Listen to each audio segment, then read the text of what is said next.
early on, I started out in like athletics. So I started out as a pro snowboarder, professional martial artist, gold medal martial artist, national, international championships. So I loved doing really extreme stuff early on, had a lot of energy and a lot of drive. And I was just curious, like, how far can I push my body? Which in turn taught me a lot about how far can I push my mind. Really just embrace being yourself fully, like embracing your eccentricity and your weirdness and your passions and your curiosities. I mean, someone might be like obsessed with butterflies, for example, and it's cool, it's butterflies, whatever, but they might discover some species of butterfly that somehow has something that's, could cure some disease in the world that no one ever discovered before. And that passion could lead them to that over time that can help so many people. And there's so many incredible stories in the world of that. And when I learned about like neuroplasticity and like neuromuscular connection, for example, I ran an experiment some years ago when I lived in Vancouver, where it was a muscle hacking experiment. I wanted to put on a bunch of muscle in a short period of time. A lot of people thought it couldn't be done and they couldn't do it naturally. I was like, I disagree. And so I designed a very intricate experiment for that.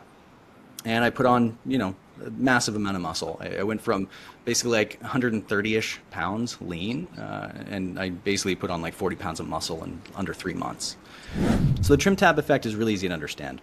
If you think about a big boat like the Titanic in the ocean, right? The ocean's pretty powerful. Big boats are pretty big and pretty heavy. Floating along the water, you need a big rudder to move the boat. Well, you need a lot of pounds per square inch leverage force to actually move that giant ship in the water and be able to turn on a dime. So that was a big engineering problem in sailing and boating for many, many years, generations. Until this guy was like, hey, I'm an engineer, I'm going to figure out how to make this easier. And the ocean's very powerful. So what if we were to put a little rudder on top of the big rudder? And if you have a little rudder there, you need a small wheel, one person can manage it. They turn the one wheel, it turns the little rudder at the top where there's, less surface tension, there's less energy there. What happens is the power of the ocean starts going over the rudder, and the power of the ocean naturally moves the rest of the giant rudder. Where's the trim tab effect in your life? Like, where can you apply the trim tab effect in your life to change a habit, to, display something, to destroy a habit in some ways, right? Many of those things apply to each of the areas in different domains of life, and they've, helped and supported success in various ways I define it over time, and they continue to. And they continue to build that. And it becomes more valuable, like with time you mentioned, is like we're time travelers. We really are. We have the ability as a species with our brains to project ourselves in the future, to project ourselves in the past, and to be here now, as the great Ram Dass would say, right? And meditation, mindfulness, breath work, yoga, these things really help us be here now. Physical fitness, workouts, really great for that. Welcome to Builders, the podcast for impact-driven leaders who are done carrying it all and ready to scale with clarity, strategy, and freedom. I'm your host, Alex Snider, strategic growth architect, creator of the CEO Recode, and second brain to leaders who are building brilliant companies without sacrificing every ounce of their time, energy, or sanity. Each episode, I sit down with bold leaders who've rebuilt, recalibrated, or redefined what it means to lead well and live well on their own terms. We talk messy pivots, leadership upgrades, tactical wins, and the deep personal work it takes to build a business that actually works for you. If you love the episode, make sure you follow, rate, and share it with another leader who's building big and wants to build smarter.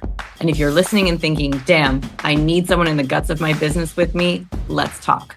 Book your free business breakdown call using the link in the show notes. In 30 minutes, I'll help you pinpoint where blockers in your time, team, or strategy are silently stalling your growth and define 2 to 3 high-impact shifts you can implement now to regain traction and build momentum.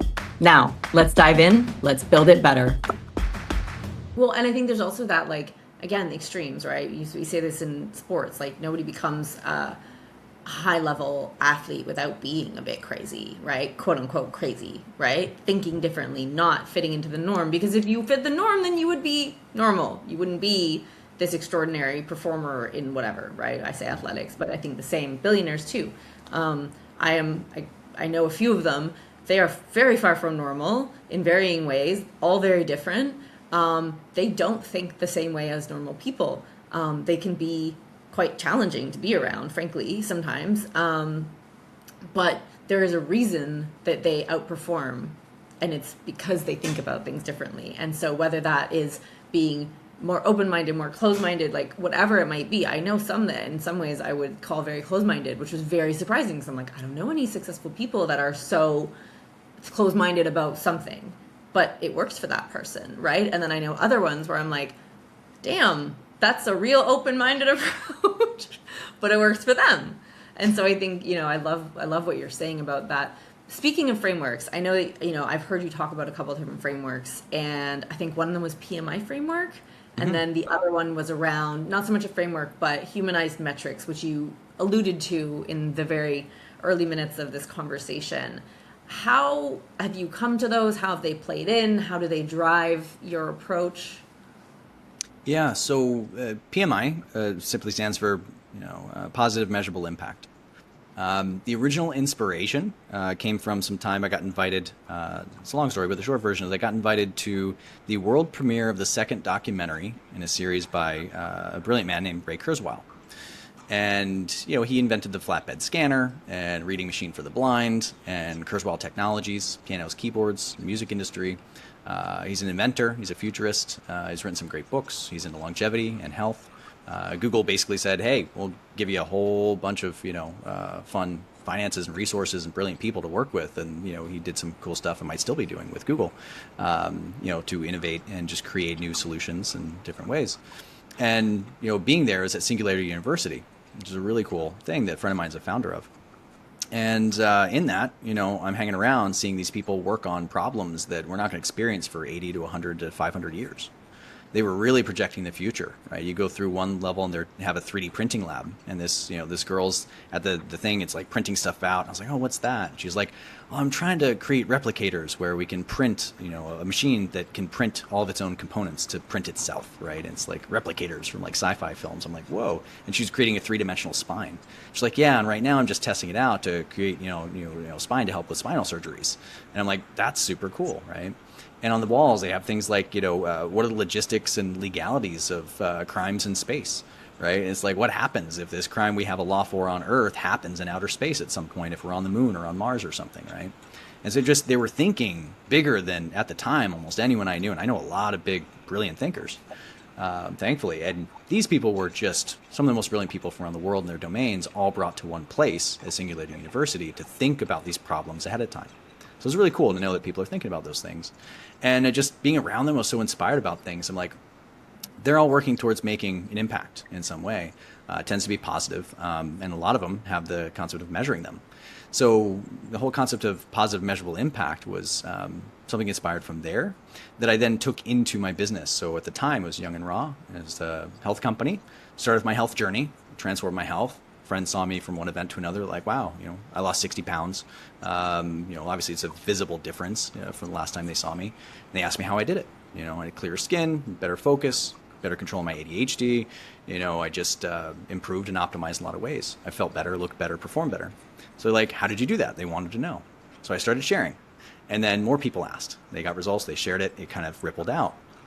And started getting overwhelming. I can't keep up with all the text messages. I'm like, guys, I got to put you on an email list. Sorry, I can't handle all this manually. So just put together an email list and started sharing with that newsletter and stuff. And eventually that grew to be very large. And then all of a sudden I'm like, we need to do a blog and put this together. And I started coming with ideas for it with at the time my partner I was doing it with.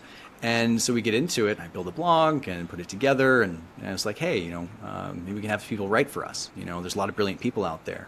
Put a write for us tab on the top, and our traffic started going up. And we eventually started getting millions of visits to the blog every month. And we did some incredible things with that, and our programs took off, were very successful, scaled significantly, and we had a lot of great feedback from people how it was impacting their lives and their health, and their relationships, their businesses, everything. And I noticed that I was happier, I was more inspired, I was more motivated by hearing someone tell a story about how drinking green smoothies help them have more energy and they can play with their kids better. And like, that was beautiful to me. So I'm logging into the metrics dashboard, what I call the cold metrics of business, of traffic and conversions, for example, in the business in the morning. But I find myself being drawn to like, hey, let me check the inbox for support and see if, I help someone, see if our programs help change the life of someone for the better, that positive measurable impact. So I created this framework because I noticed its effect on myself, and I was wondering, going through team building and stuff, I was wondering if it would help my team understand that whatever department they were in, whatever they were doing in the company, how their efforts led to positive measurable impact. So I started meditating on this question. It's like, how will my efforts positively and measurably impact the lives of 1 billion people? I set the goal pretty high. There's maybe 8 billion of us now or so. I was like, yeah, let me just start at 1, right? Seems like a conservative place to start. And so meditating on that, I started gathering these stories of people, type 2 diabetics not needing their insulin anymore, people losing a lot of weight. So I started calculating and measuring how much collective weight. Like, I lost 10 pounds, I lost 25 pounds, I lost 60 pounds. I started just tagging that and just looking at those numbers and adding them up. I was like, whoa, 1,000 pounds, 5,000 pounds, like 100,000 pounds. You're like, this is crazy when you have, tens of thousands, hundreds of thousands of customers. It all adds up in beautiful ways. And each one is an individual life that's connected to other lives. And they were helping share with their friends and family as well. So I knew the ripple impact went out further from there. So I just started putting it together. It originally started as Google Docs, which is very simple. Then I got into spreadsheets and some other fun things. And I was just like sharing it with my team. I just, I share it with a meeting. I have customer support and have, tech and dev and everybody on there. And I just like, hey guys, I just want to start the meeting off today. And just want to appreciate you all in these ways because, if you're in dev and developing things, if you're in design and making something beautiful, if you're in customer support and you're handling, a challenging, frustration from a customer who's doing a detox and doesn't feel very well from it at first, because that happens, or trying to tell people what the difference between a juice and a smoothie was, which is one of our top FAQs, by the way. Almost everyone, what's the difference between a juice and a smoothie? I wanted them to know from the top how each of their energy was contributing to the collective organization and how that was impacting people in positive and measurable ways. And when I did that, I noticed a massive transformation in each of them on the team, in their levels of productivity. They showed up early, they showed up on time, they did amazing work, they focused more on it, they came up with more ideas, they put their all into it. They really just came together and they're like, wow, we're actually helping people and it feels good to help others. For some people. Thankfully, I had a lot of people who are like that. And I noticed just productivity went through the roof. And then as a result, the natural emergent property of that was the business was growing and scaling even further. And as I saw the focus on PMI metrics, the humanized metrics were being looked at more, I noticed the cold metrics increasing. I noticed the traffic going up. I noticed the sales conversions increasing. I noticed running more split tests to learn more things to improve sales pages or ads or campaigns. And that really was a beautiful experience to go through, helping grow and scale that company that I built with that and everyone that was involved.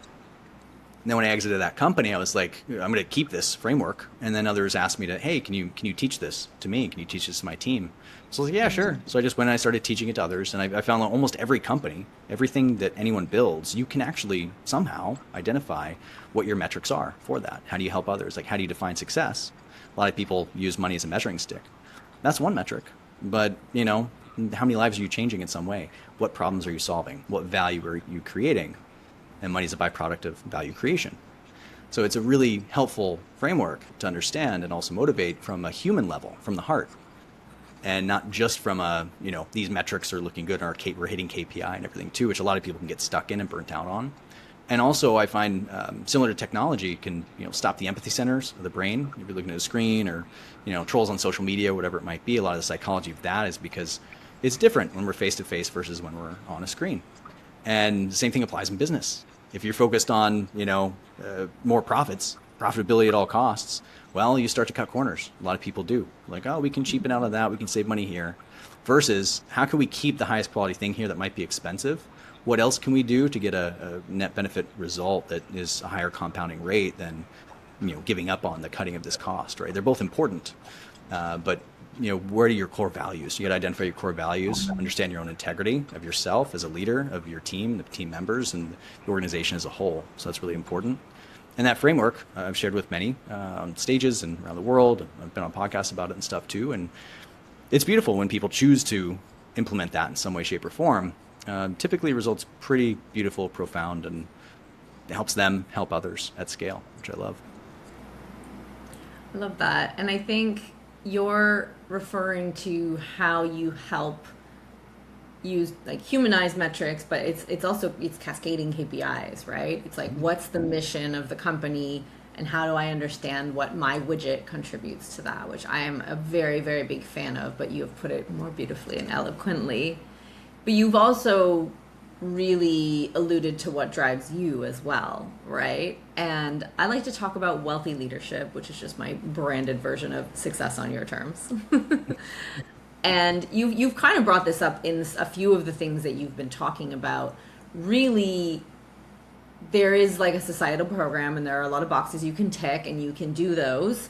And then what, right? Like you can do those and have anxiety because you're constantly thinking about the future, have depression because you're stuck in the past, whatever version of, fulfillment in the present is just not there for you. And so I'm a huge proponent, and as with most things, because I've also gone through it, of really, just like in a business, if you don't define success, you can't measure your progress towards it. In our lives, if we don't define success for ourselves, then it is very hard to know whether or not you've achieved it. And emotions are data, and they're not everything, but they're an important part of data about how you feel. But I think there's also, we're always looking for fulfillment, and so if you're not clear on what it is you're trying to achieve, then it's hard to know whether you're achieving it. And we're all kind of achievement oriented in one way or another. So I always like to ask, and you've given us, insights into it, but what is success on your term? What is wealthy leadership in regards to your business, but in the bigger picture of your life today? One deserves a nice long pause to really think about and extract. So, I'll answer this as, speaking of Joseph Campbell, we mentioned earlier, he had one of those similar quotes that got famous, follow your bliss. And when he got towards the end of his life on his deathbed, he's like, you know what, I was wrong about that. He's like, I need to add something to that, which is follow your bliss and your grunt. And that, again, changes the entire perception of what that means. Because if you follow your bliss blindly, I've watched a lot of people follow their bliss. I've followed my bliss in different ways, too. I've tried it out. I'm like, whoop, that didn't really work out so well. It was fun for a little while, and then, whoops, the map is not the territory.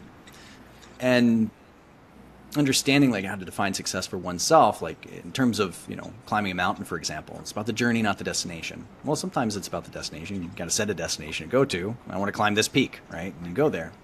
And a lot of the evolution and the growth occurs along the journey. Yeah. You might go through hell to get where you want. But if you go through hell and end up somewhere you don't want, then like... Yeah. It's like, they're both true. And climbing mountains and stuff too, I used to climb Camelback Mountain in Scottsdale, Arizona. Beautiful views. It was a great workout in the morning and stuff. I do parkour stuff, flipping down the rocks, on the way down. It was crazy. It was so fun. But I just noticed that, you can climb a mountain to the top, which is the goal of, climbing this peak. And when you get there, you can really enjoy the view and really enjoy that, right? And for me, it's enjoying it with friends. I can enjoy it myself, but I can also enjoy it with friends too, which is really fun. And you can enjoy that accomplishment. You put in the work, you put in the effort, you got to the top, you made it. Enjoy that. And then look onwards to the next peak you want to climb, to the next journey. And the hero's journey in Joseph Campbell's framework is not just one hero's journey. There's one level of that. The other level is that life is made up of, smaller hero's journeys within a grander hero's journey. And when you understand that, like, you're building this business right now, for example, this is your hero's journey now, and you're going to go through that cycle. And it's really helpful to understand that cycle so you can make it through those challenging pathways and get to success as you define it. And then you realize, like, okay, like maybe this is your one and only. If that's your type and you want to do that and do that one thing forever, there's a power to that focus. And if that's who you are and how you're wired, go for it. And if not, if you're a multi-talented and ADD entrepreneur, it's got a lot of energy, A-type personality, and you can pivot and jump around and everything, that's totally cool too. Then just be like, okay, this is my hero's journey now, and I might have another one another time. And that's totally okay. And to define success for yourself in that way. So for me, a lot of it's just cranking up that PMI framework metric. It's like, how can I help more people in different ways? And there's many ways I can do that. So I define it specifically to what I work in and direct my energy towards. But I know that, for everyone I can help reverse mineral deficiencies, for example, with, nanominerals, I know that that's going to help them become the best version of themselves. And it ties back to my original one around food and wellness, with Young and Raw. A lot of it was very focused around helping people heal their relationship with food, with real food. There's a lot of processed fake food out there. There's a lot of chemicals, a lot of toxins. Detox is one of the highest leverage areas to start in your health. And so I focused on that. And I saw people's transformation.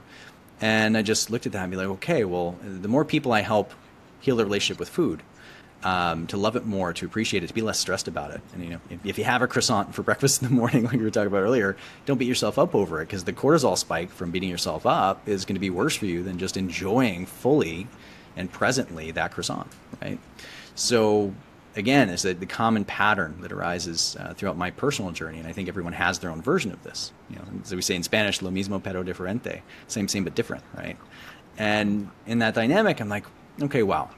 The healthier people are, the happier they are, better performing they are, more energy they have, the more of their brain they have access to, the more they enhance neurogenesis. If you work out more, you're going to build new neurons and grow them.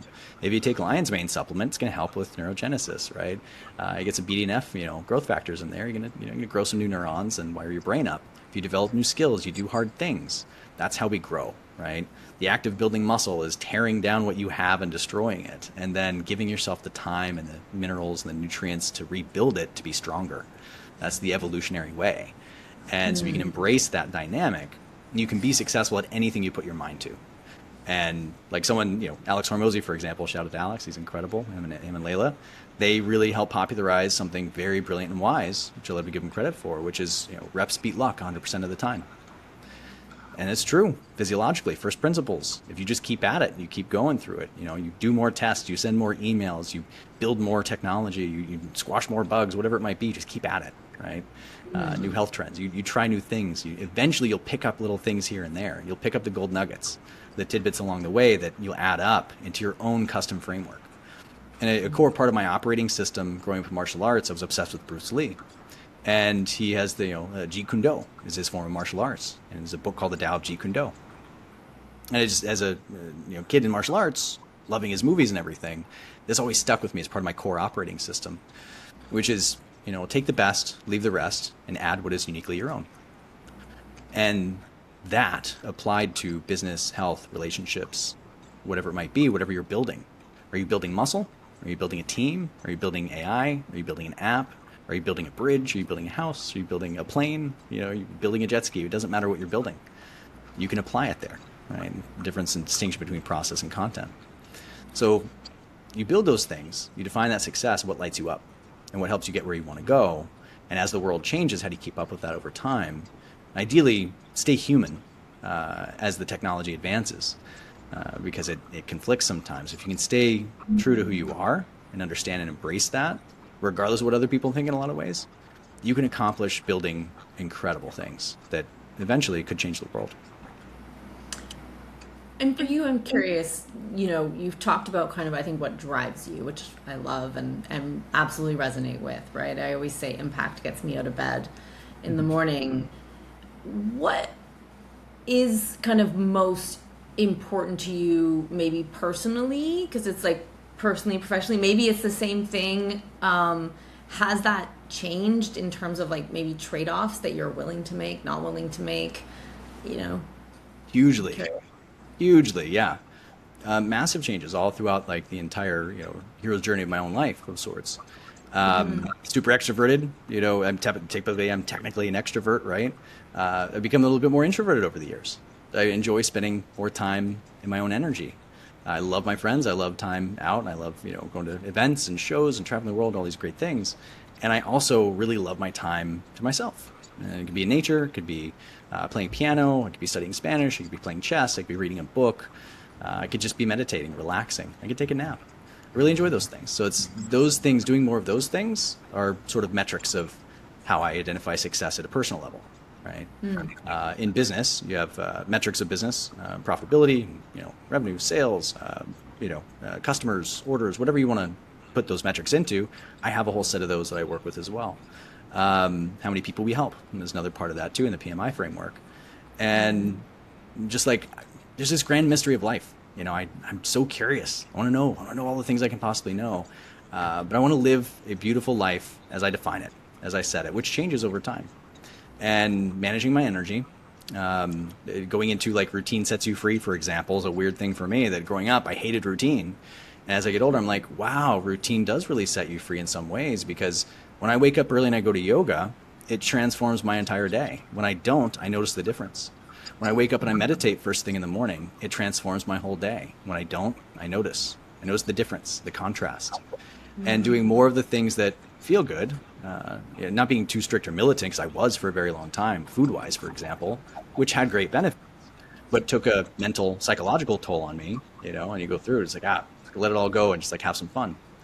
And just playing around with different approaches, you start to find your own way. And that's what I define as success is, what gifts and talents am I here with? What can I develop? What can I put my energy into? What's the feedback loop? What lights me up? And it can be something as, simple as a beautiful butterfly in nature. You're walking around, or it can see the smile on a child's face on the beach. Saw a cute kid having fun today, and a dog playing with its ball, right? Or it could be, doing a product launch and reaching 100,000 people, or doing something like that, right?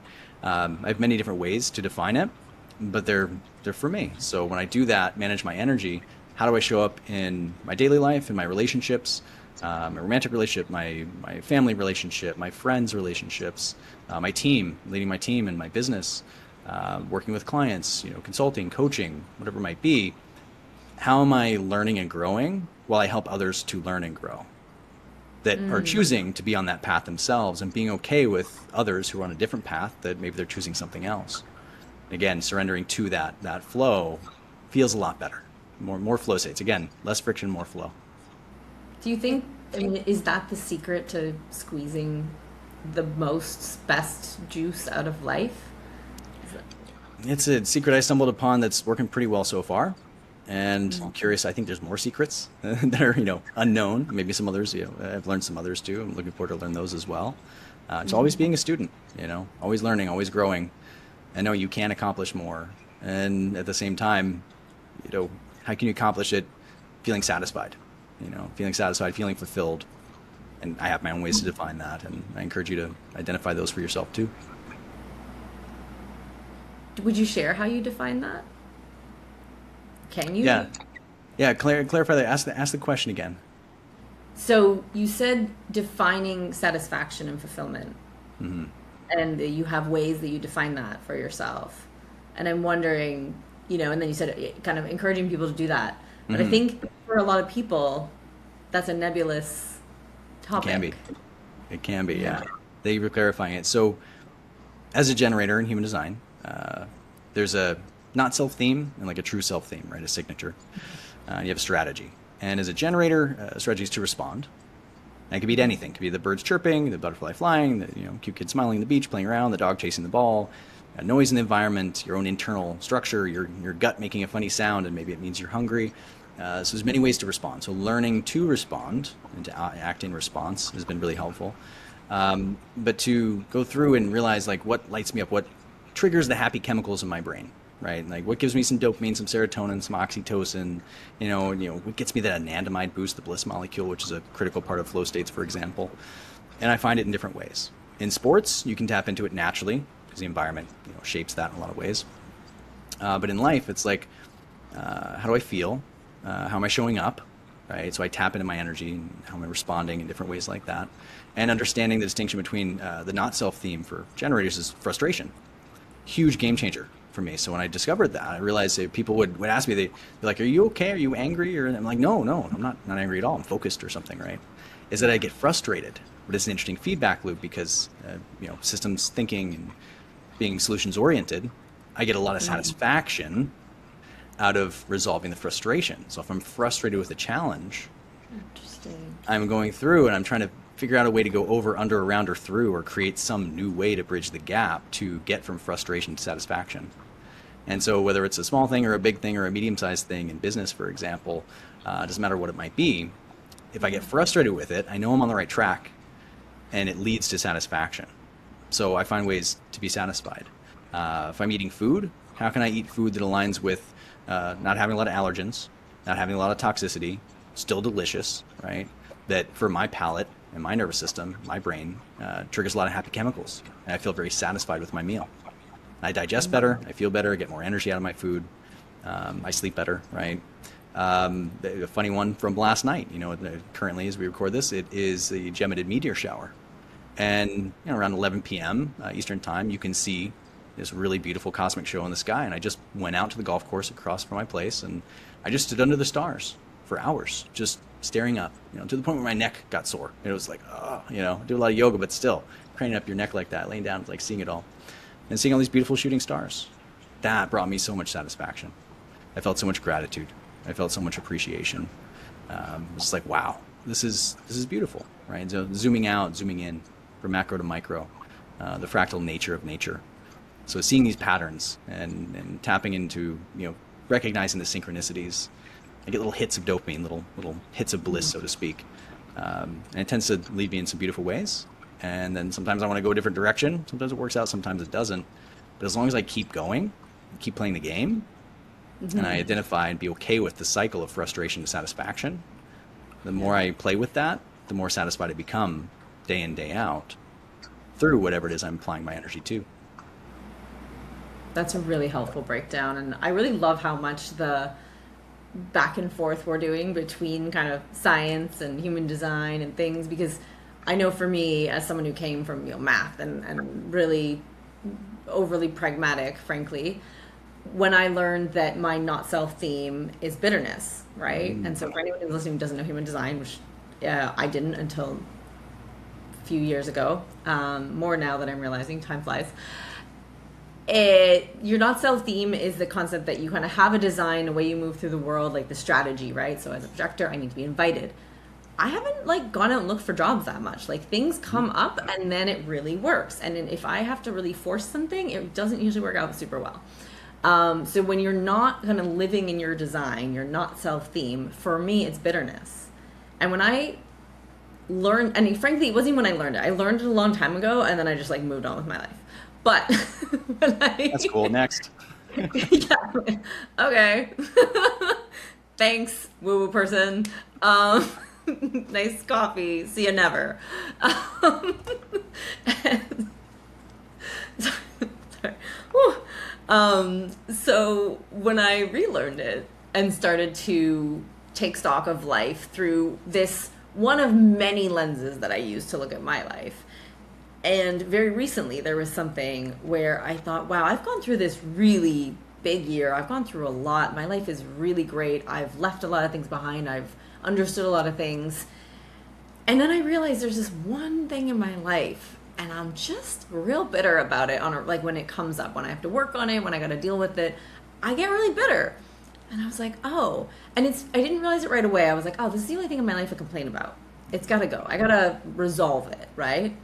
And then I realized, oh, it's not just I complain about this thing, because I don't, I'm like, do something about it, or accept that you can't, or, the Alcoholics Anonymous saying, right? The wisdom to know the difference, yeah. to know the difference, But I started to realize, oh, it is really a bitterness that comes up around this area of my life, and I need to do something with it. And it's so interesting listening to you talk, because I was like, oh, in my head, I was like, I gotta just remove this from my life. But I am also a big problem solver. And part of the bitterness is that I can't make this thing better because so many of the variables are outside of my control. And so I find it very frustrating because I am not able to leverage myself and my skills in an optimal way in this particular context, because too many of the variables are beyond my reach and my control. And I'm not really, I guess I'm just not willing to then operate suboptimally for an unforeseeable, undefinable amount of time. So I'm like, okay, the way that I can solve for this is to create milestones, exits, whatever that might be. And so, but really love that this is kept coming up. And I think that there's a lot of benefit, you said routine sets you free. So I say structure sets you free. I'm like, fuck the rules, but structure sets you free. And I think what we're talking about is just different structures and different frameworks through which to evaluate, and everyone will find the way that works for them. But I'm curious, after all these things I've asked you about success and learning and journey and, what will you trade off, what won't you trade off anymore? You could argue that the opposite of success is failure. I don't think probably either of us would fully agree with that statement. But how do you think failure factors into that journey? Hugely. It happens. You got to go through it. And again, the spectrum lens and framework is, it's on a spectrum. There's failures that are, no big deal, right? You knock a glass over when you're washing the dishes and it crashes on the ground, and pretty low risk. Maybe clean it up before somebody cuts their foot, but at the same time, you can go out and buy new glass, right? If you are Laird Hamilton surfing, a giant 120-foot wave, if he moves his pinky toe the wrong way in a microsecond, his life could end. And the risks there are significantly greater, than the former. So failure happens. Like you have to break things, figure things out like that. And it's a challenging thing in society in general, in life in general. Some people beat themselves up a lot about failure, and some don't care at all, and they just go through and they fail fast. They fail a lot. And usually, again, the reps beat luck thing. If you try at something, Edison and the light bulb, for example, figured out 1,000 ways to make the light bulb not work, right? And then eventually came across the one that did. So, like, it's a process. It's a feeling. Like, one of the things I've come to learn is like we have the spectrum of emotions and feelings as human beings, all this chemistry, and it modulates in different ways. A lot's within our control, and some is not, right? And it's yin yang. It's a very dualistic nature of nature. By the way, the work of Byron Katie, I highly recommend. She has a really great distinction of like what kind of business you're in, and she has her own framework for it. Teach their own. But are you in God's business? Are you in other people's business? Or are you in your own business? And it's like, you know, if it's storming outside, you gonna change the weather? Like, I mean, maybe these days some weather modification out there, who knows? Maybe they're trying to, but still, usually probably best not to bother with that, not to worry about it. Just plan accordingly, take an umbrella, or enjoy walking in the rain. Dancing in the rain, kissing in the rain, whatever it might be. And then other people's business. A lot of people are into other people's business. And it's an interesting one to work. And I found the more I get out of other people's business, the happier I am, the more peace I feel, and the less drama occurs. I'm kind of allergic to drama as well. And, if you have your own business, that's something you can do something about. And to understand like what's in your control, what's not, and the wisdom to know the difference. That's the one you can develop over time. And when it comes to like integrity of engineering and structures, like there's a right way to build a bridge where it stays up, and there's a wrong way to build it where it's going to fall. So there's a level, it's like in the kind of simulation, game theory of the universe kind of thing. There's some base level physics to understand just enough about to be very identifying what is failure, what is success, right? If it's a business and you're launching a new product, are people buying it or are they not, right? Then you go through, is it advertising? Is it your marketing? Is it the product itself? Is it a manufacturing issue? Is it a logistical problem of getting from point A to point B to the customer? If it's online distribution, early in the blog days, servers were a thing. We started getting so much traffic to our early blog that it burnt the servers out. You're like, whoa, site crashed. Uh-oh, something failed, right? And at that time, that was a big thing. If it failed, you're not processing transactions, people aren't reading your blog, you're not getting traffic, Google, de-ranks, de-indexes you, whatever it might be. Okay, cool. And I go in and figure out how to get better servers to handle more load, to increase the bandwidth, increase the capacity, to handle more weight, basically, of the traffic. Right. And so that failed, and then you can go some way and you can make it succeed, right? So you keep going and growing in those ways. And it's a really brilliant, I can't remember the name to give him credit, some Japanese automaker or something I heard about in a book where they talked about this law of threes in nature, where every time something triples, something breaks. Mm-hmm. And the simple way to understand it is like if you're running a sales team, for example, and phone system, if you triple the amount of calls incoming, well, the phone system is going to need an upgrade, right? If you triple the amount of bookings on your calendar, well, there's only so much time in a day. That's a real limitation. 24 hours a day, 7 days a week, 365 a year, right? So we have these guardrails of physics and integrity of structures and first principles to operate from, which I find super useful. And something alluded to you saying earlier is your carpe diem statement. There's the perspective like the hedonist kind of perspective of just like, screw it, let's do it kind of thing. And there's like, what do I need to do? Now it needs to be done. It's a good mantra for like staying productive and focused on that. Two sides of the same coin, to the two interpretations of the same phrase. Both are true, right? At the same time, if you zoom out, in history, for example, there's a saying that from historians studying structure of history and culture development over time, that nations are born Stoic and they die Epicurean.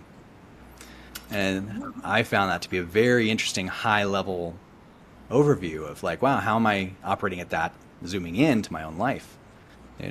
and you can understand, like, in my opera, I love stoicism, so it's super fun to get Can into. you break that down really? Because me too. But I just want to break that down. If someone's listening and doesn't know Stoicism and Epicureanism, could Yeah, so you? Stoicism, is sort of an interesting philosophy of sorts.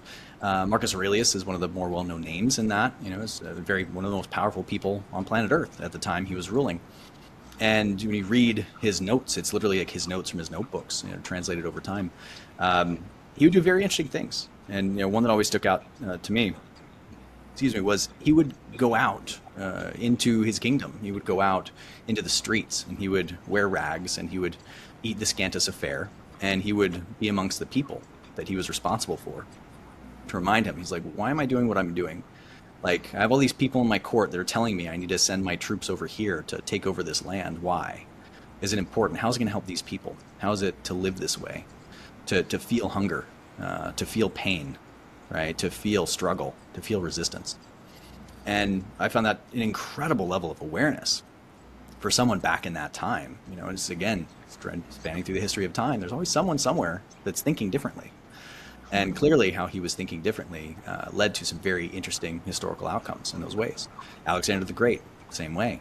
He thought very differently about battle, about warfare. A-player, hard charger, some crazy stories. You study Alexander the Great in his biographies. Yeah. And Epicurean is very much related to hedonism, which is lots of wine, lots of food, lots of sex, lots of great fun, lots of parties, lots of amazing things. We live in a world that's a mix of all those things. And it depends, if you're a party planner, well, hey, party it up, because the better parties you throw, the more successful you'll be.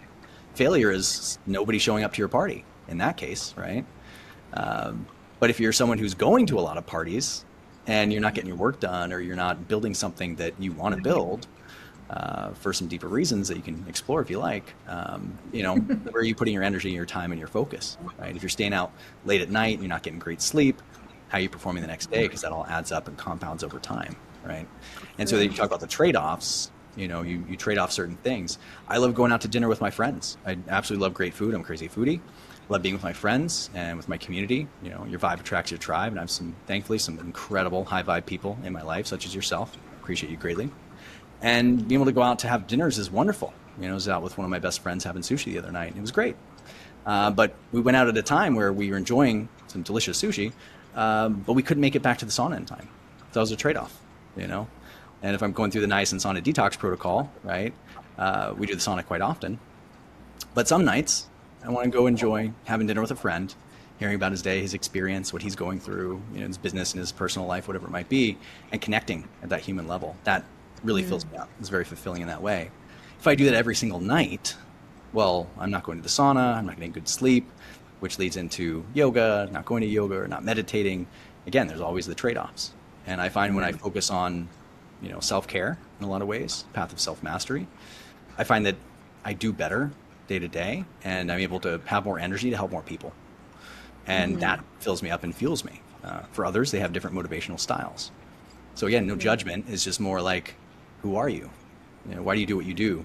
And what do you define as failure? What do you define as success? Sometimes it's easy to. Sometimes you got to, chew on it a little bit. You got to figure out, like, okay, what really does this mean? How will we know when we're successful? How will we know when we fail, when we pivot? Advertising, marketing is a great example. You have a campaign you're going, it either makes money or it doesn't. If you send an email campaign, for example, how many are you sending? How many people get it? Deliverability. How many people open them? Open rate. How many people click on things? Your CTR, click-through rate. And out of those people that click that link that goes somewhere that ideally leads to a transaction, how many people buy your thing or your stuff, or hire you for coaching, whatever it might be? That's a really beautiful way to measure success and or failure, right? But if you send one email campaign and it flops, you're like, oh, email doesn't work. You never do it again. I don't know. There's a lot of people doing really good with email even today, right? So it's a backbone. It's like when you stick around. And marketing, advertising campaign is like how much money you put in, how much money you get out, what's your ROI, what's your ROAS, you calculate these things out. It's really cool. So if you don't know where to start, go to things that you can measure. Like, what can you measure to start, right? In health and fitness, you can measure your weight on a scale, but it's also a bit of a false metric. Because if you're just weighing yourself, well, muscle and fat both weigh certain amounts, right? So you can change your body composition. That's why I like DEXA scans, for example, or in-body scanners, easier to find at gyms and stuff, a little more accessible for more people. So if you understand your bone density, you understand, how much percentage of muscle do you have, how many pounds of muscle mass, how many pounds of body fat, what kind of body fat. You go deeper in the layers of nuance and distinction, you start to learn more, and you can start adjusting things in your lifestyle to get different results. Yeah. I love that you just said nuance, because that is the word that was looping in my brain as you were talking about this, is the, I don't know, learning maturity to understand the nuance. What you said, right, about countries where they start and where they fail. And the party planner example, I love it because it's just so clear. Okay, you want to build a reputation as an incredible party planner, you need to be able to throw a great party on repeat. That's a metric, right? That's an awareness, traction. But if you are partying at those and you're, for lack of a better word, getting high on your own supply, and you can't show up to a meeting the next day, you can't manage your vendors during the event, you will ruin your reputation very quickly. And so there's nuances to what throwing a good party means, right? Like throwing it versus participating in it. It might be that you have to be at events first. But even to your point, with the dinner, I was thinking you were going to talk about how much you love to go out and eat good food and food that aligns with you and not have alcohol, right? You talked about sauna, love that. Also a trade-off. But the nuance of what, being someone who is very active socially, there's flavors of that, right? And the one that works for you, obviously alcohol, there is a baseline cost to it, but people process it differently as well. People's schedules are different. What time in the day you drink, whether you drink, what you drink, those are all nuances. And I would argue that you have to have a big enough structure to start with, that there are certain components, but then the further along you get, I think the more nuance there is, and the more you learn, the more you can discern and play with those, levers of nuance.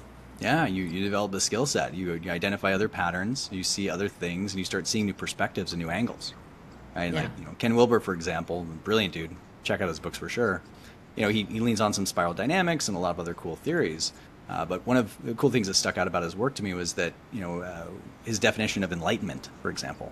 And his definition of enlightenment is not like the Buddhists or the yogis or anything else like that. Everybody's got their own version. His was the ability to take on multiple perspectives. And if you think about it from a physics perspective of light, there's some optical illusions out there where you look at it from one perspective, it's a circle. You look at it from a different perspective, it's a square. It's the same shape, but it's the perspective you're looking at. And to understand that in your own life, like looking at it from different perspectives. How do I see this? The eye of the eye that's seeing this. How do others see this, right? And then who matters in that way, right? Who matters in that way? How people think about you in different ways does matter to a degree. That is true. But it doesn't matter as much as you might think. And that's an interesting challenge to take on. So when you look at the trade-offs, you understand the deeper nuances and distinctions of, if I drink, I go out and I party, have a good time, I enjoy some mezcal or some tequila or whatever it might be, and you get loose, and liquid courage, they call it, right? For example, I don't process alcohol very well at all. I've got a very interesting liver. I process things incredibly rapidly, but alcohol is not one of them. I feel terrible when I drink, and I love the flavors, right? But I don't enjoy how I feel, so I choose not to drink. And it's never had a problem with it. I don't have anything against it. I just know that it's not going to help me move towards something that I want to achieve in my life or my health or my goals. It's going to move me away from it, right? Are we, like Abraham Maslow, is a big influence of mine too. Are we stepping, forward into growth, or are we stepping back into safety? And asking yourself that helps you, see those new perspectives and those nuances, the distinctions of things, because you can go really deep into it. You got to be mindful, and you can play with it, juggle it, whatever it might be. But are you getting the results you want to get? And if you track it over time in some way, shape, or form, you measure it. You can ask yourself and check in and review, am I being successful, or am I failing at something I'm looking to achieve? Don't make it mean anything about you. It's just a matter of if you want to do hard things and get the results, you can. Reps beat luck. But if you want to go out and party and have fun with your friends, then enjoy that. That's great. But if you start gaining weight and losing muscle and being tired, well, there's a reason for that. And just own it. Either own it and just do that, or you do something about it to change. Right. And then you feel different, right? Yeah. I mean, perspective is interesting because for the most part, it's gained over time, sometimes Hmm. through intensity, but over time. So if you were looking back at, you know, Caleb, who was starting Young and Raw or whatever, another stage, is there something you wished you were knowing when you were scaling that business through the different stages? So many things. So many things. Yeah. One is it doesn't have to be as hard as everyone makes it out to be. Uh, that was a really big one for me. Success can be easy. Building things can be easy. There is struggle, there is resistance. There's a lot of that comes up, the up and down. There might be burnout, there might not be. But shifting perspective of asking yourself, like, I ask myself this more and more. It's like, how, how could it be great? How could it be easy? How could it be, more flow, less friction? Just asking myself those questions, like our OI is prompting, just like AI is. If you garbage in, garbage out, right? Gold in, gold out. So if you go through and you understand how to prompt yourself, right? That's one thing that I have a lot of fun with AI stuff is prompt architecture is cornerstone of success or failure with AI. Use that and apply that to your OI, your organic intelligence. Apply it to yourself because the brain is a solution-seeking pattern recognition machine to keep you alive and to reproduce, to ship your DNA into the future, right? So if you focus on that and you ask yourself these questions, like, a lot of people will dread the result of something they make up in their mind when, 9 times out of 10, it's not going to happen. Sometimes it will, maybe the one, right? Catastrophizing, right? And we're Feel really good at attacked. it. And oftentimes, the smarter, more intelligent you are, the more variables you consider and the more catastrophizing is easy to fall into naturally. And again, it's a survival response. It's an evolutionary mechanism that's there to protect us. And you need to learn how to wield it wisely because it can throw you off track sometimes. So yeah, that was like it. Success doesn't have to be hard. It doesn't have to be a struggle. It can be easy. It can flow. And for example, we did a lot of hard things in that business that were challenging. But there's one deal in particular, in partnership that we did with an app developer. So I built the 30-day green smoothie challenge. It's one of the maybe been the first at its time. And I was like thinking, what's the highest leverage thing I can do to help more people to make a positive measurable impact? I lived in Saylita, Mexico at the time, beautiful place right on the ocean. It was a glorious place, really peaceful, really tranquil, hear the waves crashing. I'd go out on the deck in the morning, get some sunlight, I had a little trampoline rebounder I'd bounce on, I'd listen to podcasts or whatever, I was doing my thing at that time.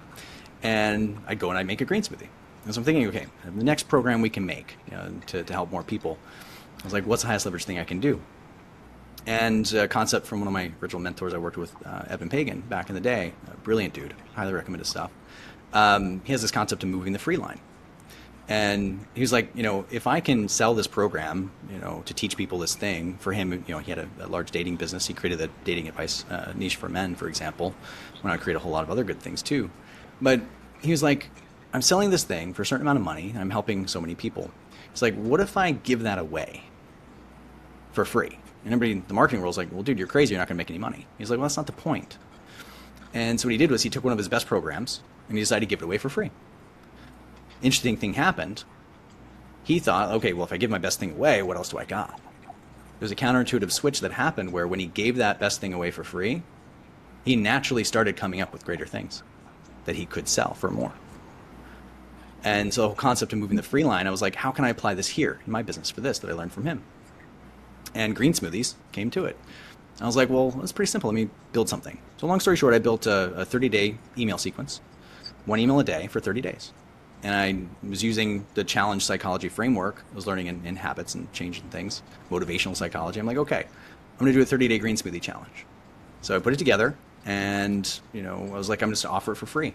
I just built a landing page, built a 30-day, series of emails, put in there recipes for green smoothies. I put in little factoids and education about, cool things and, the vegetables and the foods and the fruits of like how it's good for your body in some way. Some motivational quotes and some inspiration in there, some things like that. Put that together, wrote all the emails, loaded up an autoresponder, and took the page out to our Facebook audience, which we grew at that time. We'd grown it to about 500,000 fans organically without spending a dime in advertising. And I put it out. I was like, hey guys, we're going to launch the 30-day green smoothie challenge. Go here to sign up. And we had over 90,000 people sign up in 10 days from 100 plus countries. And I didn't do any marketing for it at all other than mentioning it to our community. And that was a game changer. I was like, okay, this is landing. This is resonating. Talk about the feedback loop. The evidence leads to confidence. Like, people like this. Then we create a Facebook group and everything too. So going through that and doing that, a friend of a friend reached out and said, hey, I helped build a really successful app in the paleo community space with another influencer. And I'm in my business, I'm pivoting things, and I'm looking for people that have amazing audiences and great things to share that help people in the health world. You guys have an amazing audience. You have some great content. I'm really good at building apps. He's like, do you want to do an app? And I was like, that sounds fun. Let's do it. So we created negotiated a deal. And it was the best business deal I think I've done of my life, regardless of the size of success or anything as a metric of evaluating it. It was so smooth. It was so seamless because I asked the community saying, hey, would you guys like an app? They're like, oh my gosh, that'd be great. I had all the content in Google Docs already, an autoresponder, and he took that and used that. And then I put out there, I was looking for a photographer to take pictures, to put pictures in the app. And this amazing woman in our community who was, going through the challenge and lost a lot of weight, shared it with her family, made it for her kids. She was like, hey, I'm a photographer. I'd love to do this. So I was like, cool, how much? And let's figure it out. So we made that deal, purchased the photography from her. She made all the smoothies, beautiful backgrounds and everything, took pictures, put them into a Dropbox folder, and I gave him access to that, gave him a password for a Google Doc for the content, and then he went on and he just built it. Then we launched that app out when it was complete and skyrocketed to #1 in the health and wellness category, health and fitness. That was great. I was like, wow, that's incredible. So we hit #1, getting a lot of traffic, a lot of downloads and everything too. And it was incredible to see that take off. Now, it stayed at #1 for quite some time. And then Apple reached out to me and said, hey, we noticed that your app's doing really well. You have a lot of positive feedback. You have great reviews. Would you mind if we feature you on the front page of the iTunes store? And I was like, yes, please. And thank you. And they put us on the front page of the iTunes store, and it just blew up. And then after that, subsequently, we got featured 9 times by Apple on the front page of the iTunes store for different apps that we built. So we kind of built and grew that. But that was one of the best business deals I ever did. That was way less friction, a lot more flow, because we had the content, we had the community, and we put it together. He built the app, he managed the technology and the dev. And we just, in the business, we just received checks on a regular, consistent basis, because thankfully, Apple pays out very well, and they pay out consistently, And that was really great. I'm like, right, and so we have this new revenue channel in the business that took very little energy and effort in some way, and it had a very incredible compounding result that, just totally succeeded in numerous different ways to calculate and define success in that particular way. And that really changed my perspective on a lot of things. Like, once you experience it, you're like, whoa, this is possible. And it's a matter of like, okay, cool. How can you re-engineer that and repeat that in other businesses and other partnerships and other, things you build? Right. Trampoline and sunshine, clearly. Definitely helped, big time. I love how you broke that down, though. And those results they speak for themselves, right? That's incredible. I think this makes, the perfect transition to dig a little bit deeper into the wealth of knowledge. For those who are listening, I always want to talk about some tangible takeaways. There's so many areas we could go. I think we'll probably dive into about 3. But just before we do that, what are the businesses that you've built? Just quick summary.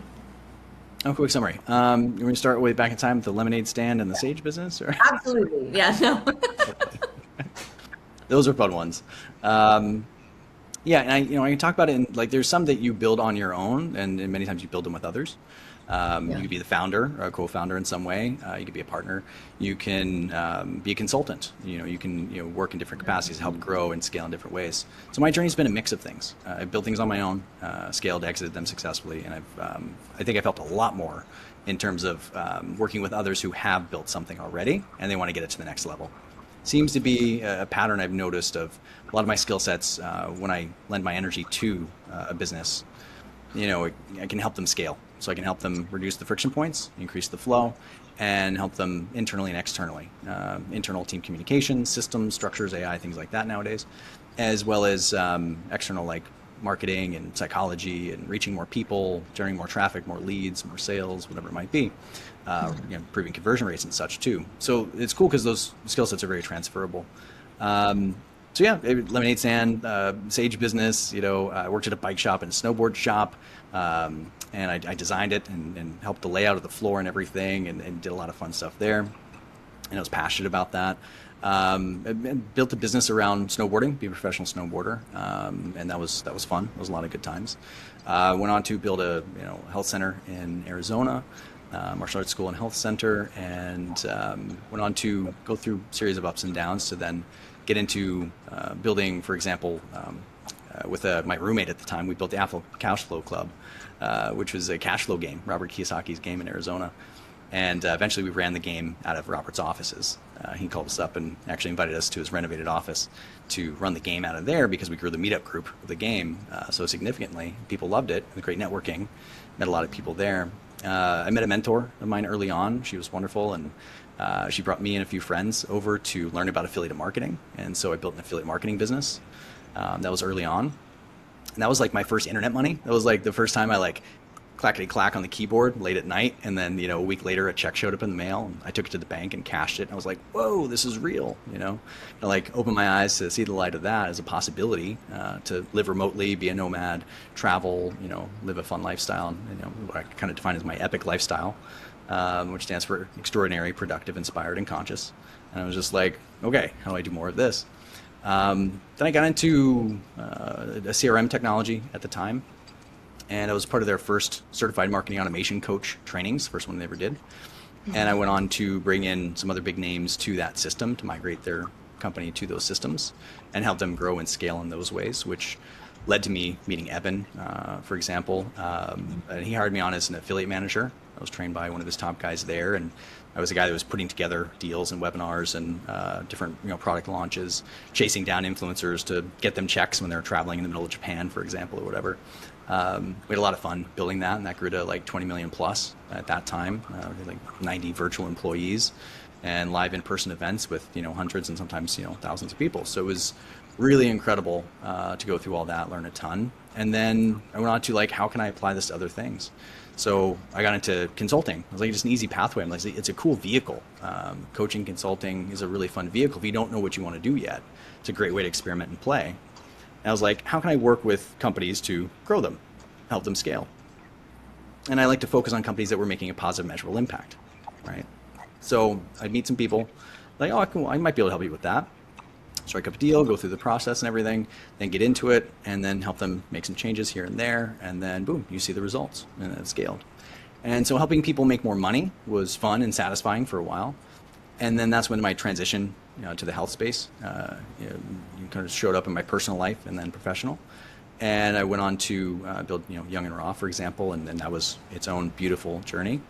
And then after I exited the company there, I want to try my hand at other things, right? So went back to some coaching, consulting, and teaching on health and business. And then I was like, I want to start physical products. I want to try stuff you can hold, stuff you can use, right? That, again, has a positive, measurable impact, core theme. And so I created the world's healthiest organic e-juice for e-cigarettes and organic nicotine and all that good stuff.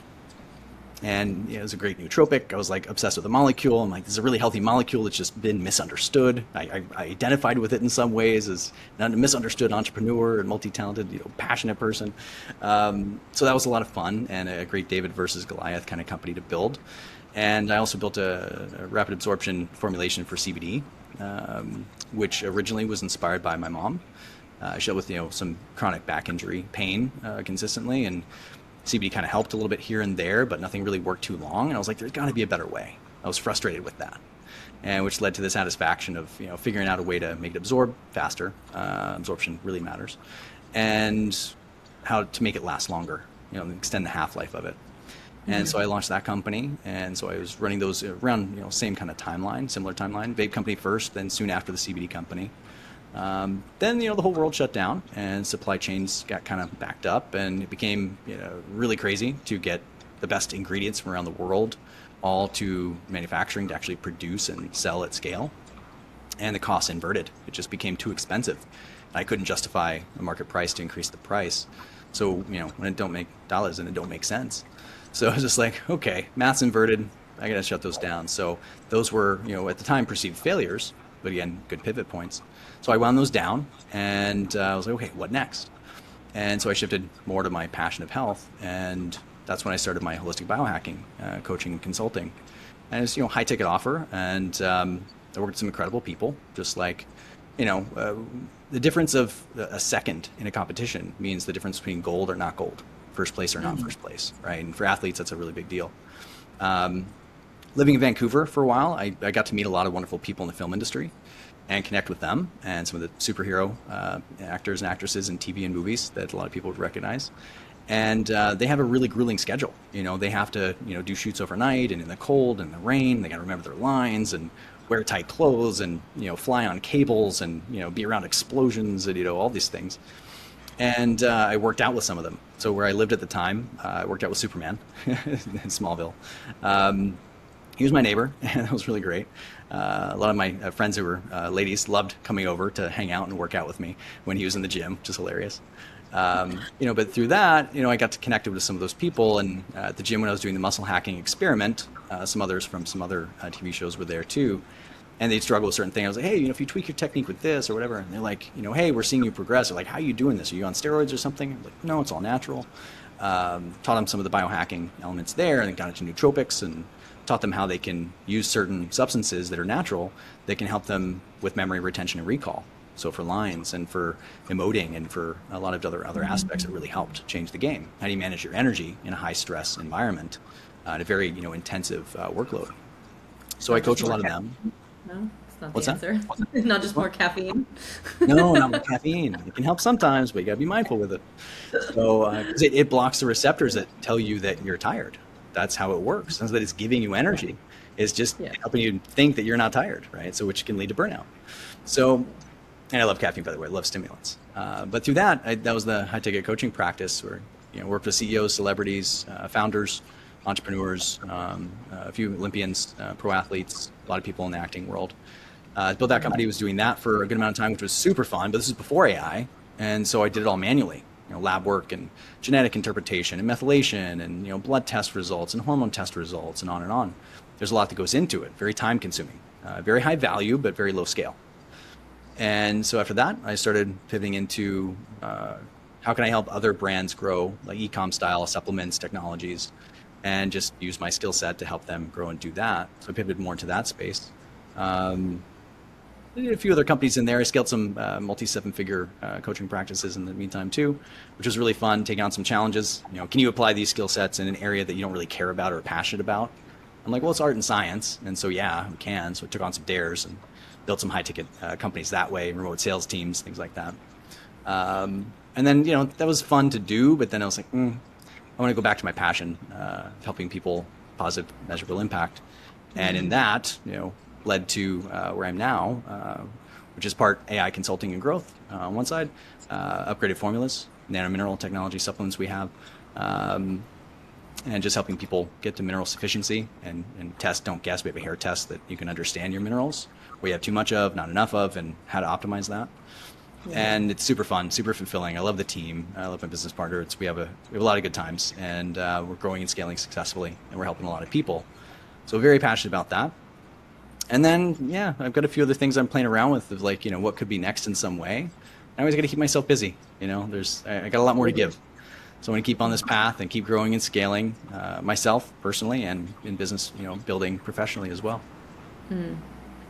So biohacking is obviously such a passion, and just hearing you speak about it, it's clear that, you've immersed yourself into this world at a depth that many people have no idea probably even exists. But at a high level, biohacking is all over the internet, right? Everyone says, these days, a lot of people will say that you absolutely have to optimize to be a successful entrepreneur, because you have to be at the cutting edge and pushing your limits, and that, biohacking is really the only way to be competitive these days. Agree, disagree. Well, I don't think that's the topic, because we'll be here for another 3 hours. But from your perspective, thinking about, entrepreneurs, executives, leaders, people who are building companies in the audience, what is really worth it if you're starting out maybe a little bit knowledgeable, And what's best left for the pros? Oh, I love this. So, very simply, start with your breath. Start with your breath. Breath work's incredible. Many forms, take your pick. Try a few, see which one fits. We breathe every day. Most of us are unconscious of it. Are you breathing shallow? Are you breathing deep? Right? It changes, fluctuates naturally. And the cool thing is we can control our physiology to an extremely fascinating degree just with our breath alone, using our mind to be aware and be intentional about how we breathe. And there's amazing books and there's there's courses and so you can do so much on it. Go check out Wim Hof, do some cold therapy and do some breath work, right, as part of his combo and stuff too. There's yogic breathing practices, pranayama. There's all sorts of different things. Yoga Nidra is a great one, right? If you get into meditation and mindfulness and stuff, there's a great app called Insight Timer. It has like an insane amount of stuff to choose from. It's an overwhelming paradox of choice. But just go in and start listing some things. Do a body scan. Be aware of yourself. That's incredible. Start with your breath. That's one of the simplest ways, because with your breath, you can control things and you can turn your biology on a dime. So if I'm working out in the gym for my muscle hacking experiment, I was playing with breath work for this. If you breathe in for 4 and you breathe out for 8, you decrease your heart rate. If you invert that, you breathe in for 8 and you breathe out for 4, you increase your heart rate. And so what I do is I'd step up to do a deadlift or a squat, and I would do the one that built up my heart rate and got more blood flowing, more oxygenation, nutrients flowing, step under the weight or pick it up, and I would lift heavy. I'd go through, and at the end, I'd be gassed.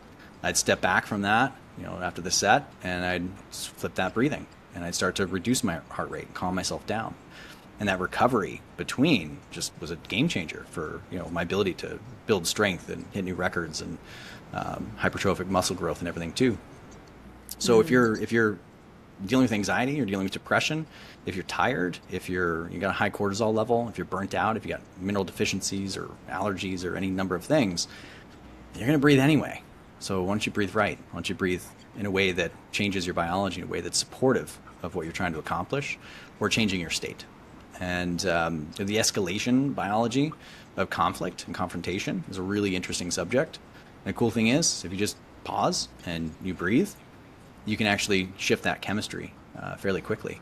Sometimes as little as like 30 seconds.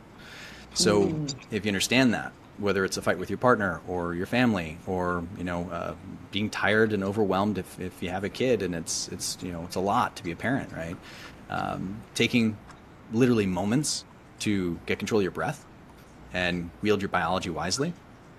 It's simple, it's easy, it's effective, it's free, easy to learn about, easy to do. You're wired for it, and it's really easy to learn, and the feedback loop is really quick. So that one's incredible. Breath work, better reactions, phenomenal. better decisions, or responding instead of reacting, better decisions. 100%. Yeah, I love that. That's a nuance and distinction. Yeah, reaction versus response. So be a responder in those ways versus reacting. So breath is a big one for sure. You can work out and lift heavy and build muscle if you want, but it's really intense and you can burn yourself out. Different for men than it is for women. But at the same time, most of us are overworked and under-recovered. So do it. It's great. But also, take a break every now and then. Sleep hacking is a big area of focus. I grew up with insomnia and learned how to heal it naturally in different ways. And so sleep hacking I became very passionate about. It's very high leverage. If you can improve your sleep quality by even a few percentage points, again, very high leverage area to focus on, and really easy to do in a lot of cases, right? That's a really good area. Funny enough, I gotta throw it in there because it is so powerful and important and deep, and it's a whole nother podcast episode most likely, but we all have trauma in different ways. But if you've dealt with any trauma in your life, I have a background of childhood trauma in different ways, and I didn't realize, I thought I was good with it, thought I dealt with it early on. It turns out I didn't, and continue to. And it's an ongoing process. And I just found the more that you work with that and be with that and face that, wow, how much your life changes. And I recommend Dr. Gabor Mate's work as a great entry point for that. There's many other brilliant people who are working in that space. Please explore them, find them, seek them out, find who you resonate with, and just do something about it. There's many ways, find the one that works for you, but facing that and dealing with it will unblock and unlock so much of your potential that you can't even imagine as you're listening to this right now. So that's a huge high leverage one. Yeah. And I would actually, at least from my experience, the first one that you mentioned, breath, and the trauma one that you just mentioned, if you are aware of your breathing, you will become aware of where you're having reactions to situations. And when you become aware of having reactions, you can ask questions about why you're having reactions, which is how I surfaced some of my childhood traumas.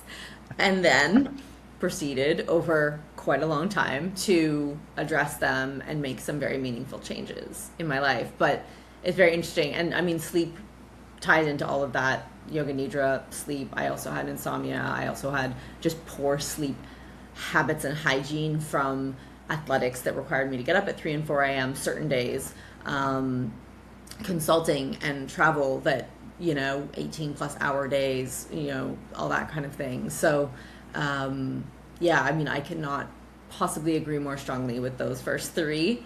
And I like that within reason, they are all very accessible, right? You're not talking about big treatments, big devices, expensive things, right? And that's kind of why I asked you this question as well, because the things that make headlines are often, and I'm not perfect. I've got my expensive blue light glasses that when I work at night, I put on so that I can transition to sleep better. Because again, awareness, when I work late, staring into the blue light of my computer, and then I try to just roll into bed, guess what? I sleep like shit. So, I'm not saying that there isn't a benefit to certain investments, but there's so many expressions, a lipstick on a pig, the idea that if you've got a rusted out, broken down car and you just like pimp out some visual details, like that car isn't getting you anywhere more reliably or quickly. And so those seem like really good pillars that are, again, accessible, but they require intention. They require time. They require consistency, which really seems like a theme of this conversation in terms of success and fulfillment and health and happiness. It really comes down to that, like, intention, consistency, awareness. Consistency, repetitions over time. Yeah. And focusing on those high leverage foundations. Yeah. If we were just for fun to flip to the other side of, maybe the more extreme, I read an article last night about the Wolverine stack, right? And I was just like, great headline, right? Like, this is kind of my point, right? I signed up for a free trial to The Economist again, which I stopped paying for probably a year ago because I was like, I don't have time to read this, just so I could read about what is the Wolverine stack. It was great. And I knew that it was going to be not something foundational. I knew it was probably not something I'll ever try. I did know it was something probably you and one or two of my other friends would know about. So I was like, I'm kind of curious. And, I really love this world. I invested the time. But, it is a sensational thing, but just for the fun of it, what is it? I love it. Yeah. And you talk about storytelling, everything else, right? And most people know who Wolverine is, or even the animal, right? Regeneration, right? It's helping to recover in the face of adversity of, joints, tendons, muscles, ligaments, things like that. The Wolverine stack is more about supporting your body's natural repair mechanisms. And there's different versions of it people might have, but the typical one is BPC 157, which is a peptide, usually combined with another peptide called TB500. There's a lot of gobbledygook, ABC, ABCD, LSD, a lot of these fun things in there, right? Peptides are a really interesting, geeky world of that. But they're very profound, very powerful. A lot of times they're subcutaneous injections, kind of think of like an insulin injection, very similar to that. That's usually how it started out, is like research chemicals. Obviously, do your own research and check it out. Disclaimer. Make sure you get good, clean stuff. Everything, too. If you're injecting it, be really mindful about that.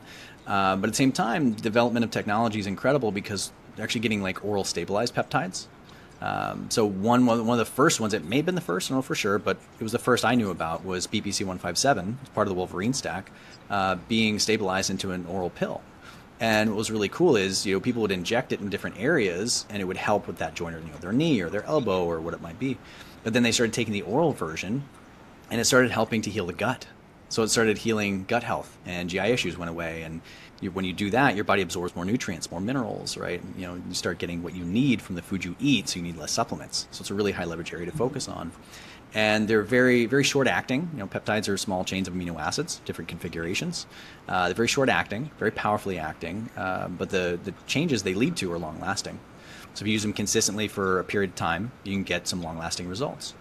And speaking of the Wolverine stack, a friend of mine has a really amazing product that is a Wolverine stack. His version is PBC 157 and TB4. It's a slight variation.